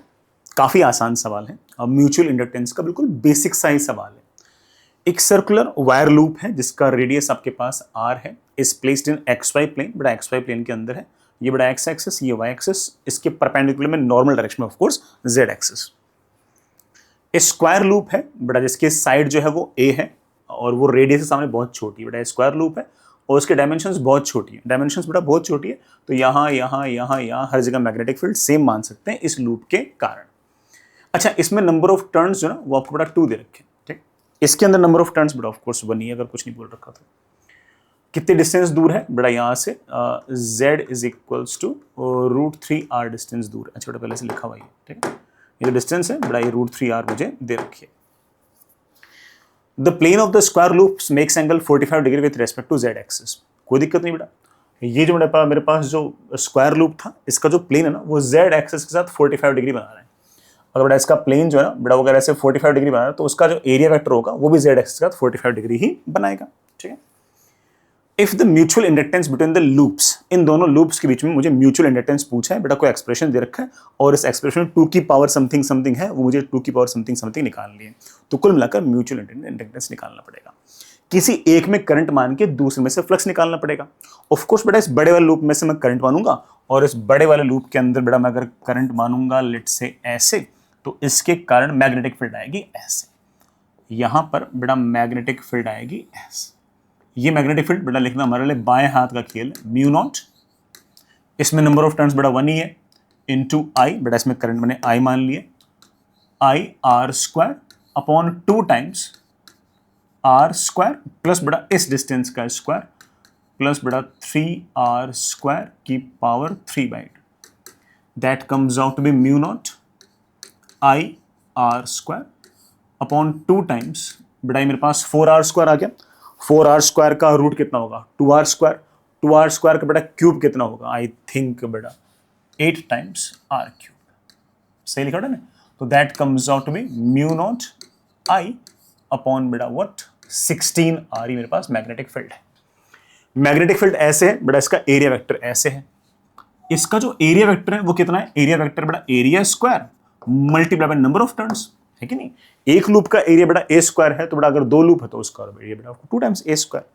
तो इस लूप में से जो फ्लक्स गुजरेगा दैट विल बी, इसके कारण magnetic field that is mu not I upon 16r multiply by इसका area that is of course बेटा 2 times A square multiply by cos of angle between magnetic field and area vector that is 45। So I think बेटा that comes out to be mu not I A square, बेटा ये 8 आ गया, मेरे ख्याल से 8√2 आ गया बेटा, 8√2r। ये म्यूचुअल इंडक्टेंस है बेटा, इसको कंपेयर करना है। एक्सप्रेशन जो सवाल के अंदर दे रखा है that is of course mu naught a square upon 2 raise to power बेटा व्हाट p/2 इनटू r। बेटा कंपेयर करना जरा बेटा, मेरे ख्याल से 8√2 is equals to 8 √2 is equals to 2 की पावर बेटा व्हाट p/2। 8 बेटा क्या है, 8 बेटा मेरे ख्याल से 2⁻³ है, तो बड़ा आराम से लिखता हूँ 2⁻³ तो बेटा ये है, और ये बेटा मेरे पास 2⁻½ है। कुल मिलाकर बेटा मेरे पास ये आ गया 2⁻³ plus half, that comes out to be 2⁻7/2। 2⁻p/2 should be equal to 2⁻7/2, so p comes out to be 7। वो तो बड़ा ठीक है, उसको इंटीजर में आंसर चाहिए था, तो इसलिए थोड़ा सा इसने बढ़िया से सवाल बना लिया इस तरह से। बाकी बड़ा ठीक है, निकालना तो म्यूचुअल इंडक्टेंस था। ठीक है, आगे चलते हैं। बहुत ही प्यारा सवाल, बहुत ही बढ़िया सवाल, एंड थोड़ा सा बड़ा दिमाग लगाएंगे तो थोड़ा जल्दी हो जाएगा। एक लॉन्ग सर्कुलर ट्यूब है बेटा, जिसकी लेंथ जो है ना मेरे पास वो 10 मीटर है,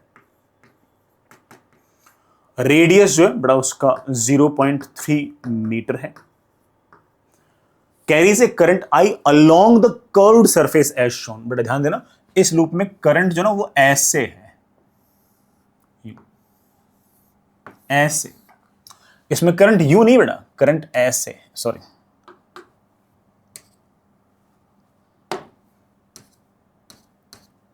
करंट ऐसे ऐसे।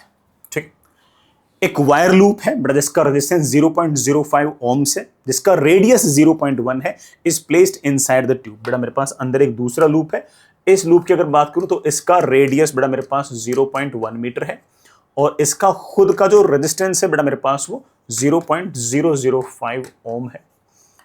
ठीक है, is axis coinciding with the axis of the tube, tube की एक्सिस और बेटा इसकी एक्सिस एग्जैक्टली सेम है। द करंट वेरीज, बेटा जो बाहर वाले लूप में जो करंट आई है ना, ये वेरी कर रहा है कैसे, I is equals to I0 cos of 300t। ठीक है, I0 बेटा कोई ना कोई कांस्टेंट है।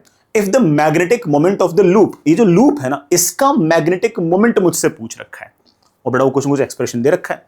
मैग्नेटिक मोमेंट क्या होता है बेटा, मैग्नेटिक मोमेंट होता है इसमें से गुजरने वाला current multiplied by area, isn't it.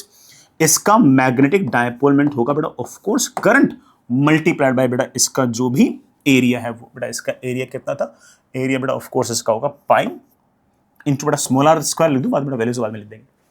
इसमें करंट कैसे निकालेंगे, तो बच्चों को समझना चाहिए कि देखो सीधी सी बात है, बाहर वाला जो लूप है उसमें जब करंट चेंज होगा तो उसके कारण जो मैग्नेटिक फील्ड क्रिएट होगी ऐसे, ये टाइम के साथ करंट वेरी करेगा, तो बड़ा ये मैग्नेटिक फील्ड भी टाइम के साथ वेरी करेगी। ये मैग्नेटिक फील्ड टाइम के साथ वेरी करेगी तो इस लूप में से क्रॉस होने वाला फ्लक्स टाइम के साथ वेरी करेगा, वो फ्लक्स टाइम के साथ वेरी करेगा तो इसमें ईएमएफ इंड्यूस आएगा। इस लूप के अंदर मुझे रेजिस्टेंस बड़ा सवाल के अंदर दे रखा, तो इसमें करंट बड़ा आराम से निकाल सकता हूं, और अगर करंट आ जाएगा तो इसका मैग्नेटिक डायपोल मोमेंट भी आ जाएगा। फ्लो पता लग गया। अब सबसे इंपॉर्टेंट चीज क्या है, सबसे इंपॉर्टेंट चीज है कि जो बड़ा वाला जो लूप है ना, इसके कारण बड़ा यहां पर मैग्नेटिक फील्ड है, सबसे इंपॉर्टेंट तो ये है।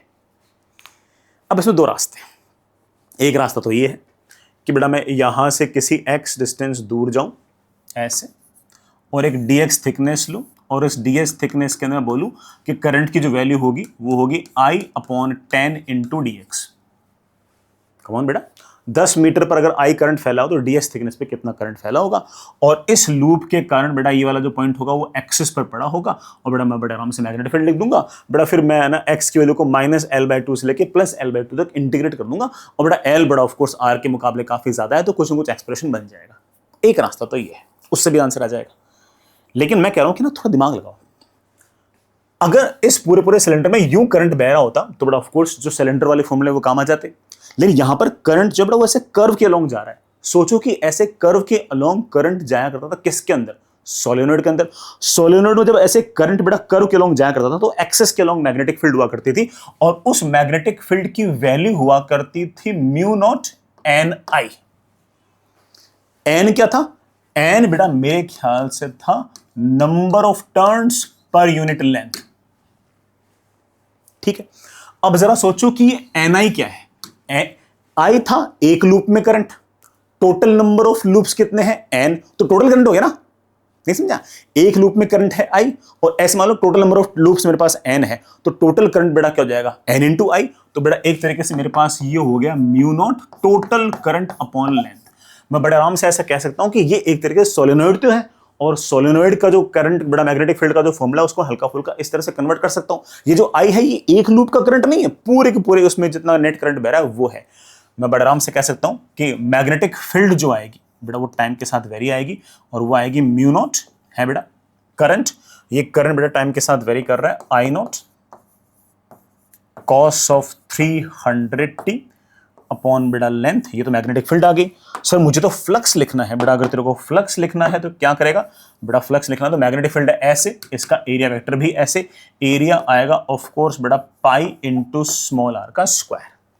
आराम से सुनना, अगर मुझे ईएमएफ इंड्यूस चाहिए बेटा of course that will be minus D phi by D T, बेटा इसका डेरिवेटिव करना, बेटा डेरिवेटिव ऑफ कोर्स बेटा मेरे पास आएगा mu not I naught 300 sine 300t upon L into pi R square. Sir मुझे तो करंट चाहिए बेटा, अगर तेरे को इस छोटे लूप में अगर करंट चाहिए तो इसको बेटा रेजिस्टेंस से डिवाइड कर दो, isn't it? बेटा मेरे ख्याल से हमारा काफी हद तक बड़ा काम बन जाएगा, और बेटा करंट आ गया तो बड़ा बड़े आराम से मेरे पास मैग्नेटिक डायपोल मोमेंट भी आ जाएगा। अब मेरे को मैग्नेटिक डायपोल मोमेंट लिखना है बेटा, magnetic dipole moment will be current, बेटा करंट मेरे पास है म्यू नॉट आई नॉट 300 बेटा साइन 300 पाई टी अपॉन बेटा what L into resistance into बेटा पाई आर स्क्वायर, बेटा मेरे ख्याल से pi square R raise to power 4 हो जाएगा। बेटा कोई दिक्कत तो नहीं इससे? बेटा मेरे ख्याल से हमारा काम काफी हद तक बन चुका है, हमें सिर्फ और सिर्फ बेटा वैल्यूज लिखने की जरूरत है, कुछ खास ऐसा बड़ा काम बचा नहीं है। बेटा आंसर बेटा म्यू नोट के टर्म्स में ही है, तो बेटा कोई खास दिक्कत है नहीं। बेटा म्यू नोट वैसा का वैसा, आई नोट के टर्म्स में बेटा आई नोट वैसा का वैसा है ना। बेटा मेरे पास 300 ठीक है बेटा।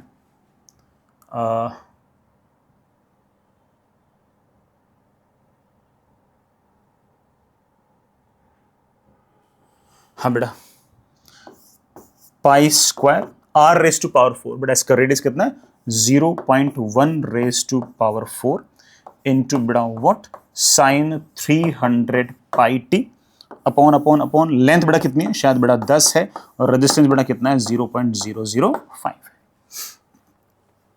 हमें बेटा सिर्फ और सिर्फ कंपेयर करने की आवश्यकता है। बेटा म्यू नोट आई note sign 100 3 pi T sign 100 अच्छा बेटा 300 और बेटा 300 साइन 300 बेटा मिसी हो गया ना, अरे वो लिख दिया ना, लिख दिया साइन 300 टी बेटा पाई नहीं है इसके अंदर। तो मेरे पास जो n है बेटा उसकी वैल्यू कितनी आ गई बेटा, मेरे ख्याल से n की वैल्यू मेरे पास आ गई बेटा, क्या क्या बचा 300 बचा, पाई स्क्वायर बचा, 300 बचा, पाई स्क्वायर बचा, 10 रेज टू पावर बेटा -4 बचा, नीचे बेटा मेरे ख्याल से 5 इंटू 10 रेज टू पावर -2 बचा। बेटा 10 रेज टू पावर -2 बेटा यहाँ गया, तो बेटा मेरे पास ये 10 रेज टू पावर -2 आ गया। बेटा 10 रेज टू पावर -2 बेटा इसके साथ बेटा आपके पास कैंसिल हो गया। आई थिंक बेटा that comes out to be 3 into pi square upon बेटा कितना आ गया 5। बेटा पाई स्क्वायर बेटा रफली बेटा कितना आता है 9.8 के आसपास आता है। बेटा मैं इसको लिख सकता हूँ 3 इंटू 10 अपॉन 5। आई थिंक बेटा this comes out to be 6। बेटा मेरे पास ये 6 की वैल्यू आ जाएगी। बेटा वो इंटीजर लिखना था ना बेटा, इसलिए मैंने इसको 6 के आसपास कर दिया। समझ गए बेटा, पाई स्क्वायर 3.14 इंटू 3.14 9.8 बेटा कुछ आएगा। वैसे बेटा अगर मान लो कि यही वाला सवाल अगर डेसिमल में होता तो बेटा ऑफ कोर्स हम डेसिमल भी सोल्व कर लेते, कोई खास ऐसी दिक्कत नहीं थी। ठीक है, तो बेटा मेरे पास आंसर कितना आ गया 6 आ गया। परफेक्टली फाइन, आगे चलते हैं। नेक्स्ट काफी ज्यादा आसान सवाल है। मैं आपको बेटा इस तरह के मैच द कॉलम के साथ ज़्यादा टाइम स्पेंड इसलिए करवा रहा हूँ क्योंकि बेटा मैच द कॉलम से बच्चे बहुत परेशान होते हैं, और आपने नोटिस किया होगा कि मैं मैच द कॉलम के अंदर आपको थोड़ा बहुत ये भी सिखाने की कोशिश करता हूँ कि बेटा कई बार ना हमें सारे के सारे ऑप्शंस ना आते हैं, उसके बावजूद हमारा आंसर आ जाता है। Column 1 gives certain situation in which a straight metallic wire of resistance R is used. ठीक है, कॉलम 1 के अंदर बेटा जो सारे सिचुएशंस है ना, उसके अंदर बेटा कोई ना कोई आपको कोई तार है बेटा, वो कोई ना कोई अलग अलग सिचुएशन के अंदर पड़ा होगा, उसके बाद को रखिए। The wire is moved perpendicular to its, अच्छा बेटा वो तो कॉलम 1 हो गया। कॉलम 2 में क्या है, कॉलम 2 गिव्स रिजल्टिंग इफेक्ट। उसको जो रिजल्टिंग इफेक्ट होगा कॉलम 2 में, मुझे कॉलम 1 और कॉलम 2 मैच कराने। मुझे भी क्या मैच कराने, 4 ऑप्शन दे रखे हैं बेटा, मैच कराने पहले से आपको देखना है कि चारों में से कौन सा सबसे बेस्ट है। पहला पढ़ते हैं, A charged capacitor is connected to the ends of wire। बेटा चार्ज कैपेसिटर जो है उसको बेटा दोनों कॉर्नर को अपन ने तार से जोड़ दिया, कोई दिक्कत नहीं, कोई इशू नहीं। ये कैपेसिटर है, चार्ज बेटा यहाँ चार्ज प्लस क्यू, यहाँ चार्ज माइनस क्यू, इसका कैपेसिटेंस सी। और बेटा इसको मैंने charge capacitor is connected to the ends of the wire, बेटा कोई तार है उसके दोनों एंड से जोड़ दिया। ऑफ कोर्स बेटा तार है तो उसके पास कोई ना कोई रेजिस्टेंस तो होगा ही होगा ना। आप जानते बेटा करंट आएगा ऐसे, बेटा करंट आएगा ऐसे, और जो करंट होगा बेटा वो शुरुआत में तो ऑफ कोर्स बेटा अच्छा खासा Q अपॉन RC होगा, और फिर लगातार करंट जो होगा लगातार एक्सपोनेंशियली डिक्रीज भी होगा। हालांकि बेटा ऐसे ठीक है, मुझे एग्जैक्टली एक्सप्रेशन ना आया तभी चलेगा। करंट बेटा वैल्यू मेरे ख्याल से आता है Q upon RC into e raise to power minus t upon RC। ये मैंने बस आपको रिवाइज करने के लिए बेटा ये वाला एक्सप्रेशन लिख दिया। Otherwise this much information would have been enough कि करंट जो आएगा वो लगातार एक्सपोनेंशियली डिक्रीज होगा और आपका कैपेसिटर फुल्ली डिस्चार्ज हो जाएगा। That information would have been enough. कौन सा मुझसे वैल्यूज पूछ रखी है, तो एक किससे मैच कर रहा है, एक constant current flows through the wire, झूठ बात।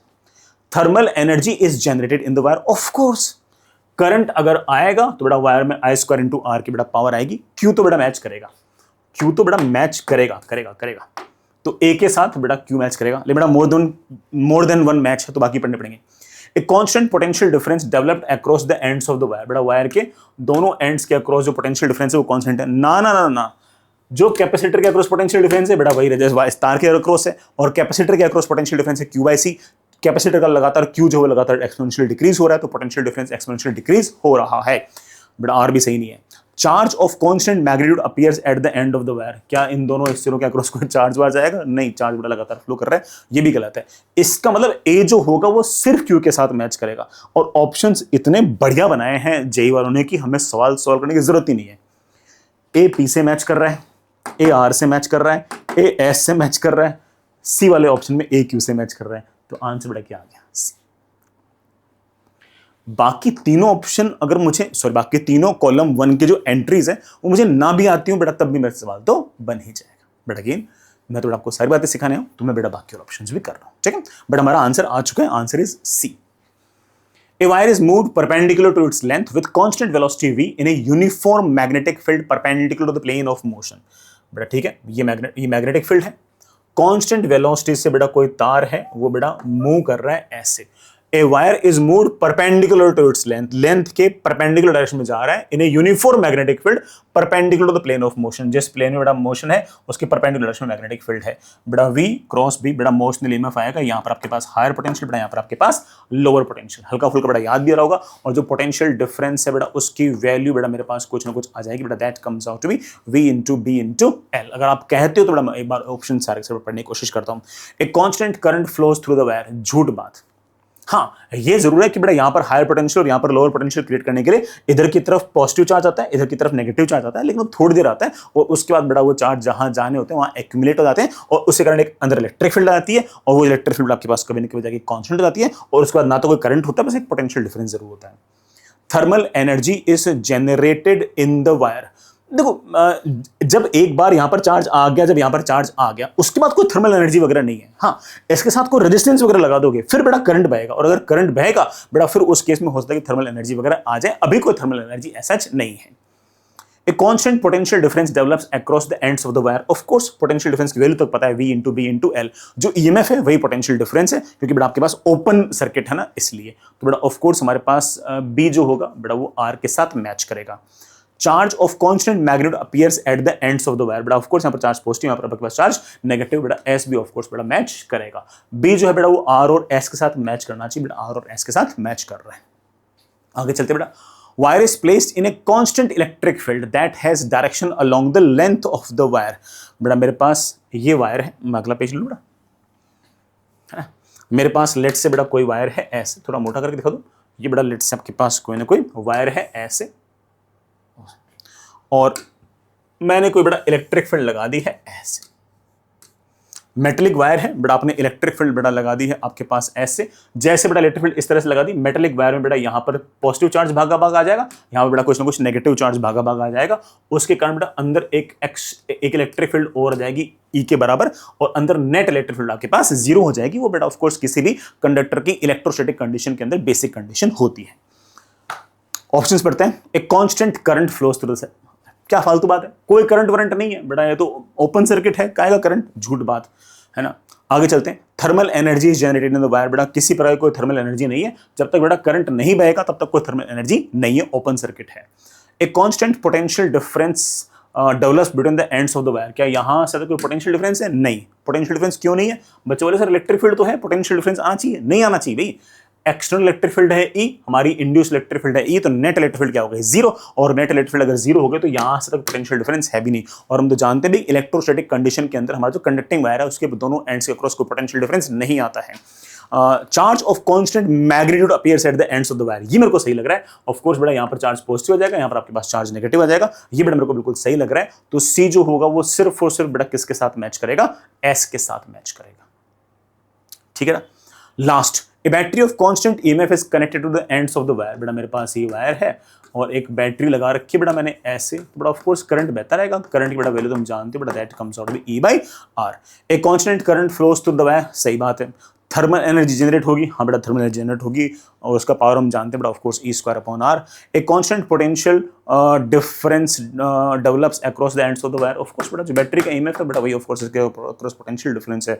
Charge of constant magnitude appears at the ends of the wire. यहां पर कोई चार्ज एक्यूमुलेट नहीं होता बेटा, यहाँ पर तो लगातार चार्ज भागता रहता है, एक्यूमुलेशन कुछ नहीं होगा। तो आंसर क्या आ गया? PQR आ गया। तो बेटा डी जो होगा वो किसके साथ मैच करेगा? P × Q × R।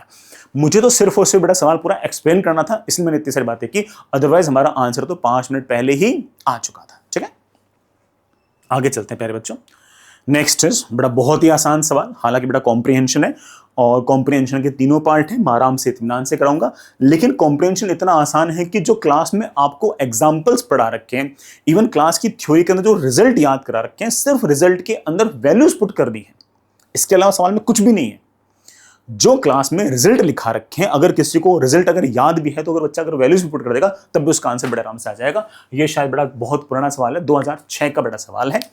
एक कैपेसिटर है, जैसे कैपेसिटेंस C है, can be charge with the help of A resistance R।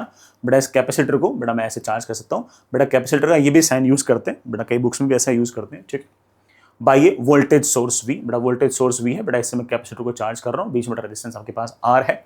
By closing switch S1, बेटा स्विच S को क्लोज करके मैं इसको चार्ज कर सकता हूँ, व्हाइल कीपिंग S2 ओपन। बेटा इसको मैं ओपन रख रहा हूँ शुरुआत में। The capacitor can be connected in series with an inductor L by closing switch S2। इसी कैपेसिटर को बेटा मैं इस इंडक्टर के साथ भी जोड़ सकता हूँ स्विच S2 को क्लोज करके। अब पहला बड़ा सवाल क्या है? Initially the capacitor was uncharged. बड़ा शुरुआत में कैपेसिटर अनचार्ज था। Now switch S1 is closed. Switch S1 को मैंने क्लोज किया और S2 जो ना वो आपका बेटा ओपन है। If time constant of the circuit is tau, अगर टाइम कांस्टेंट टाउ है, हालांकि बेटा टाउ की वैल्यू मुझे पता होती है, बेटा टाउ की वैल्यू होती है RC। तो बेटा मुझसे क्या पूछ रखा है? मुझे बेटा ऑप्शंस पढ़ने पड़ेंगे। टाइम t बाद, सॉरी टाउ टाइम बाद कैपेसिटर पर चार्ज कितना होगा, 2 टाउ टाइम बाद बेटा कैपेसिटर पर चार्ज कितना होगा, वर्क डन बाय बेटा वोल्टेज सोर्स जो होगा बेटा हीट डिसिपेशन किस तरह से बेटा वेरी कर रहा है, बेटा C ऑप्शन है।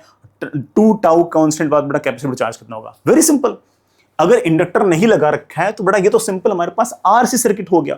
अगर ये वोल्टेज V है बेटा, यहां से करंट भागा भागा ऐसे आएगा, यहां पर चार्ज Q बेटा, यहां पर चार्ज -Q बेटा, करंट ऐसे आएगा, रेजिस्टेंस R ऐसे आएगा। ये चार्ज कितना होता है? मोस्टली बच्चों बड़ा फॉर्मूला ही याद होना चाहिए, C into potential difference 1 - e⁻⁻t/τ। आप बेटा चाहते हो तो मुझे सिर्फ और सिर्फ वैल्यूज पुट करनी है बेटा। Q = CV। हाँ बेटा, टाउ टाइम बाद बेटा चार्ज कितना होगा? टाउ टाइम बाद बेटा 1 - e⁻, t को टाउ पुट करो बेटा, e⁻⁻1 आ गया। तो बेटा मेरे ख्याल से टाउ टाइम बाद बेटा चार्ज होगा CV 1 - e⁻⁻1। यहां पर बेटा CV/2 लिखा है, ऑफ कोर्स गलत।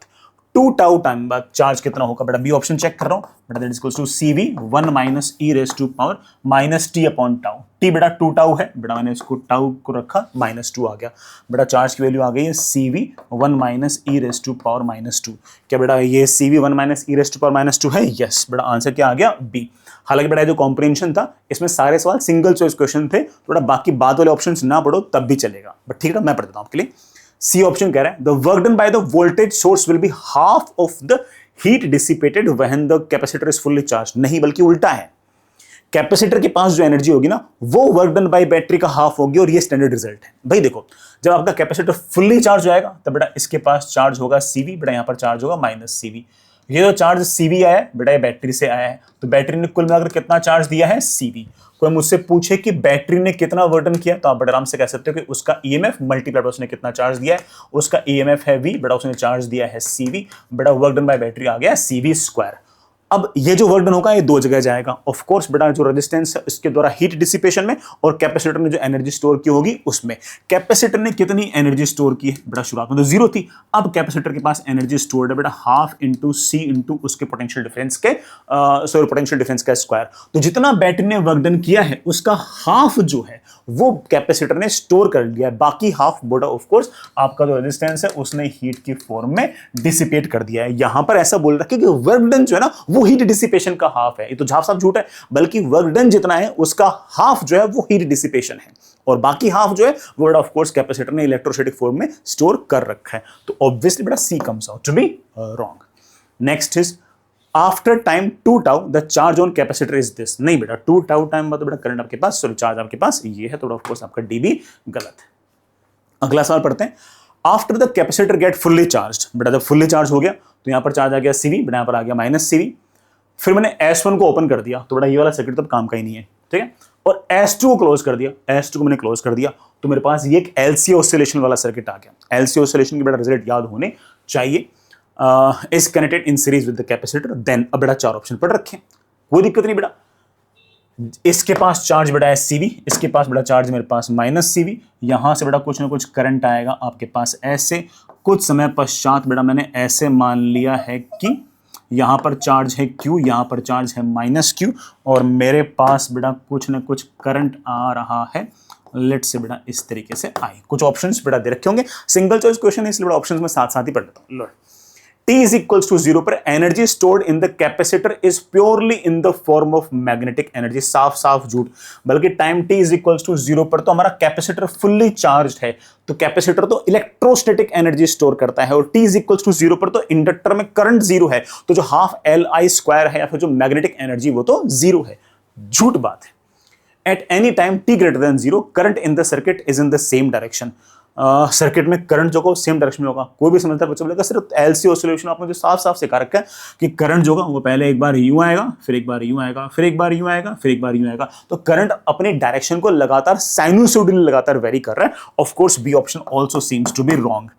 T greater than 0 पर there is no exchange of energy between the inductor and capacitor। साफ साफ झूठ, दिख ही रहा है बेटा, शुरुआत में इलेक्ट्रोस्टैटिक एनर्जी है, जब एक बार करंट बहना स्टार्ट हो जाएगा तब बेटा ऑफ कोर्स यहां पर चार्ज घटेगा, तो इलेक्ट्रोस्टैटिक एनर्जी Q²/2C घटेगी, लेकिन जैसे ही करंट आएगा इंडक्टर के पास एनर्जी आ जाएगी हाफ LI स्क्वायर, तो इसकी जो इलेक्ट्रोस्टैटिक एनर्जी है वो इंडक्टर की मैग्नेटिक एनर्जी के अंदर कन्वर्ट हो रही है। बाद में कभी ना कभी ऐसा टाइम आएगा जब यहां पर चार्ज आपके पास 0 हो जाएगा, इलेक्ट्रोस्टैटिक एनर्जी आपके पास 0 हो जाएगी, और इंडक्टर के पास उस टाइम पर करंट मैक्सिमम होगा, तो उस टाइम पर सारी की सारी इलेक्ट्रोस्टैटिक एनर्जी मैग्नेटिक एनर्जी के अंदर कन्वर्ट हो चुकी होगी। बेटा C also seems to be fine. कुछ भी ना बोलूं, थोड़ा बड़ा आराम से बोल सकता हूं कि पक्की बात है कि डी तो सही है, ए गलत, बी गलत, सी गलत, तो या तो सवाल गलत है या ऑफ कोर्स आंसर आपका डी है, तो answer should B D. But ठीक है, मैं डी बताता हूं क्या दे रखा है। डी में हो सकता है कुछ अच्छा रिजल्ट हो जो मैं बच्चों को याद कराना चाहूं, जो मैं पहले क्लास में भी याद करा चुका हूं, ठीक है। At any time T greater than 0, instantaneous current in the circuit will have maximum value of V root C upon L, where C is the capacitance and L is inductance। Current की maximum value क्या होगी पता नहीं मेरे बच्चों को याद है या नहीं। किसी भी टाइम पर कैपेसिटर पर जो चार्ज होगा बेटा वो होगा Q is equals to maximum value of charge into cos of omega t, और बेटा ओमेगा की वैल्यू बेटा होती है 1/√LC। कॉस क्यों लगाया, साइन क्यों नहीं लगाया यहाँ पे, या फिर साइन ओमेगा टी प्लस 5 क्यों नहीं लिखा, क्योंकि मुझे पता है कि T इज इक्वल्स टू 0 पर कैपेसिटर पर चार्ज सबसे ज्यादा है। ऑल्दो सवाल का बड़ा आंसर इस बात पर डिपेंड नहीं करता कि तुम यहाँ पर साइन लगाते हो या कॉस लगाते हो, कोई फर्क नहीं पड़ता। एनीवेज मुझे तो करंट चाहिए। करंट मेरा बच्चा बोलेगा सर करंट जो है ना, अगर करंट अगर देखो बेटा करंट ऐसे आ रहा है और करंट जो बेटा उसके कारण Q आपका घटेगा, तो करंट जो it is basically minus dQ/dt। Again बेटा मैं तो टेक्निकली सही होने के लिए माइनस लगा रहा हूं, अदरवाइज बेटा अगेन माइनस से भी कोई फर्क नहीं पड़ना। जैसे डिफरेंशिएट किया बेटा मेरे पास आ गया that is equals to CV 1/√LC into sine of 1/√LC into t. मुझे करंट की मैक्सिमम वैल्यू पूछी है बेटा, this is the maximum value of current. तो अगर बेटा मान लो कि कॉस की जगह मान लो साइन ओमेगा टी प्लस 5 लिखा होता तब भी ये वाला एक्सप्रेशन तो सेम ही आता बेटा, बाकी अंदर कुछ भी रहो क्या फर्क पड़ता है। तो करंट की बेटा मेरे पास मैक्सिमम वैल्यू आ गई बेटा कितनी बेटा क्या v तो बेटा बाहर निकाल लूँ, c बेटा रूट में अगर ऊपर c स्क्वायर जाएगा तो बेटा एक c cancel, c upon l। आई थिंक बेटा हमारा जो मैक्सिमम वैल्यू ऑफ करंट है वो ये है और ये बिल्कुल सही है। बेटा आगे चलते हैं, अगला सवाल पढ़ते हैं। बेटा क्या बोल रखा है, इसी कॉम्प्रिहेंशन का तीसरा पार्ट, if the total charge stored in the LC oscillation is Q naught. ठीक है, टोटल चार्ज अगर क्यू नॉट है then charge on capacitor is Q is equals to Q naught cos pi by 2 plus 1 upon root L C into t. बड़ा झूठ बात, बल्कि हमने तो क्या कहा कि किसी टाइम पर जो क्यू होगा वो होगा maximum charge into cos of 1 upon root L C into t, ये होगा। हाँ, कॉस की जगह साइन होता ना तो बड़ा फिर ये वाला एक्सप्रेशन और ये वाला एक्सप्रेशन सही रहता। The charge on capacitor is Q is equals to Q naught cos pi by 2 minus t upon root L C. बड़ा ये आपका गलत। The charge on the capacitor is Q is equals to minus LC d2Q upon dt square, और D option दे रखा है charge on capacitor is Q is equals to minus 1 upon root LC into d2Q upon dt। ये बड़ा differential equation form में पूछ रखा है, ये चलो मैं सॉल्व करता हूँ। किसी भी टाइम पर कैपेसिटर के पास बड़ा चार्ज कुछ इस तरह से, यहाँ पर बड़ा माइनस क्यू, यहाँ पर पास लेट से प्लस क्यू। केवीएल लगाओ, यहाँ से यहाँ जाऊंगा, बड़ा पोटेंशियल बढ़ेगा कितना, Q बाई सी। चलते गए चलते गए चलते गए, करंट में बड़ा करंट है ऐसे, करंट है बेटा ऐसे, रेजिस्टेंस इंडक्टर में करंट की तरफ जाऊंगा तो बड़ा of course minus L d I by D t and that is equals to 0। मैं एक बात और जानता हूं कि आई जो है बेटा उसके कारण इस प्लेट पर चार्ज घट रहा है, तो I should be equal to minus d Q upon D T. बेटा इसको एक बार डिफरेंशिएट और करो, d I by D t जो होगा वो मेरे पास आएगा minus d two Q upon D T square. इसको बेटा जैसे मैंने यहां पर रखा मेरे पास आ गया क्यू अपॉन सी, बेटा मेरे ख्याल से प्लस आ जाएगा बेटा, plus L times d two I upon D T square is equals to 0। बेटा मेरे पास आ गया D two I upon D T square is equals to 1 upon L C into Q is equals to 0। और sir बेटा D two Q, तो मेरे पास आ गया D two Q upon D T square. हाँ बेटा क्या आ गया, मेरे पास क्या आ गया, Q is equals to minus 1 upon L C into बेटा what D two Q upon D T square. हालांकि बेटा इस डिफरेंशियल इक्वेशन का सॉल्यूशन बेटा वो जो मैंने पहले से लिख रखा था वही है, लेकिन मुझसे बेटा ये डिफरेंशियल इक्वेशन ही पूछ रखी है। बेटा क्यू इज इक्वल्स टू बेटा व्हाट, ओह सॉरी बेटा ये एल से तो ऊपर आ जाएगा ना, बेटा क्यू इधर गया, बेटा एल से तो ऊपर आ जाएगा ना, माइनस एल सी। बेटा आपके पास आंसर कौन सा आ गया, सी बेटा आपका आंसर आ गया। Perfectly fine. ऑल द बेटा हम ये जानते हैं कि बेटा हम इससे ओमेगा वगैरह भी डिफाइन कर सकते हैं। बेटा 1 अपॉन है ना नीचे आ जाएगा तो 1 अपॉन रूट एल सी आपका ओमेगा आ जाएगा। आई रियली होप बेटा सारा मामला आप समझ गए होंगे। मैंने बेटा लगभग सारे सवाल कराई दिए। फिर भी अगर आपको बेटा से कुछ लगे कि सर से कोई सवाल मिस हो गया तो प्लीज़ लेट मी नो, क्योंकि कई बार ना सवाल छांटते छांटते ऐसा हो जाता है कि बेटा मैं सोचता हूँ कि यार इस वाले सवाल को मैं ईएमएफ में लूँगा, ईएमआई में लूँगा, तो कई बार ऐसा भी हो सकता है कि सवाल ना तो ईएमएफ में लिया ना ईएमआई में लिया, ऐसा भी हो सकता है। तो प्लीज़ लेट मी नो, मुझे मैसेज कर देना कहीं पर भी, व्हाट्सएप पे, टेलीग्राम पे, इंस्टा पे कि सर ये वाला सवाल मिस हो गया, तो मैं उसका अलग से बेटा अलग से लेक्चर बना दूंगा। ठीक है, आप बेटा पढ़ाई करते रहिएगा, आपको किसी चीज़ की जरूरत हो तो प्लीज़ लेट मी नो।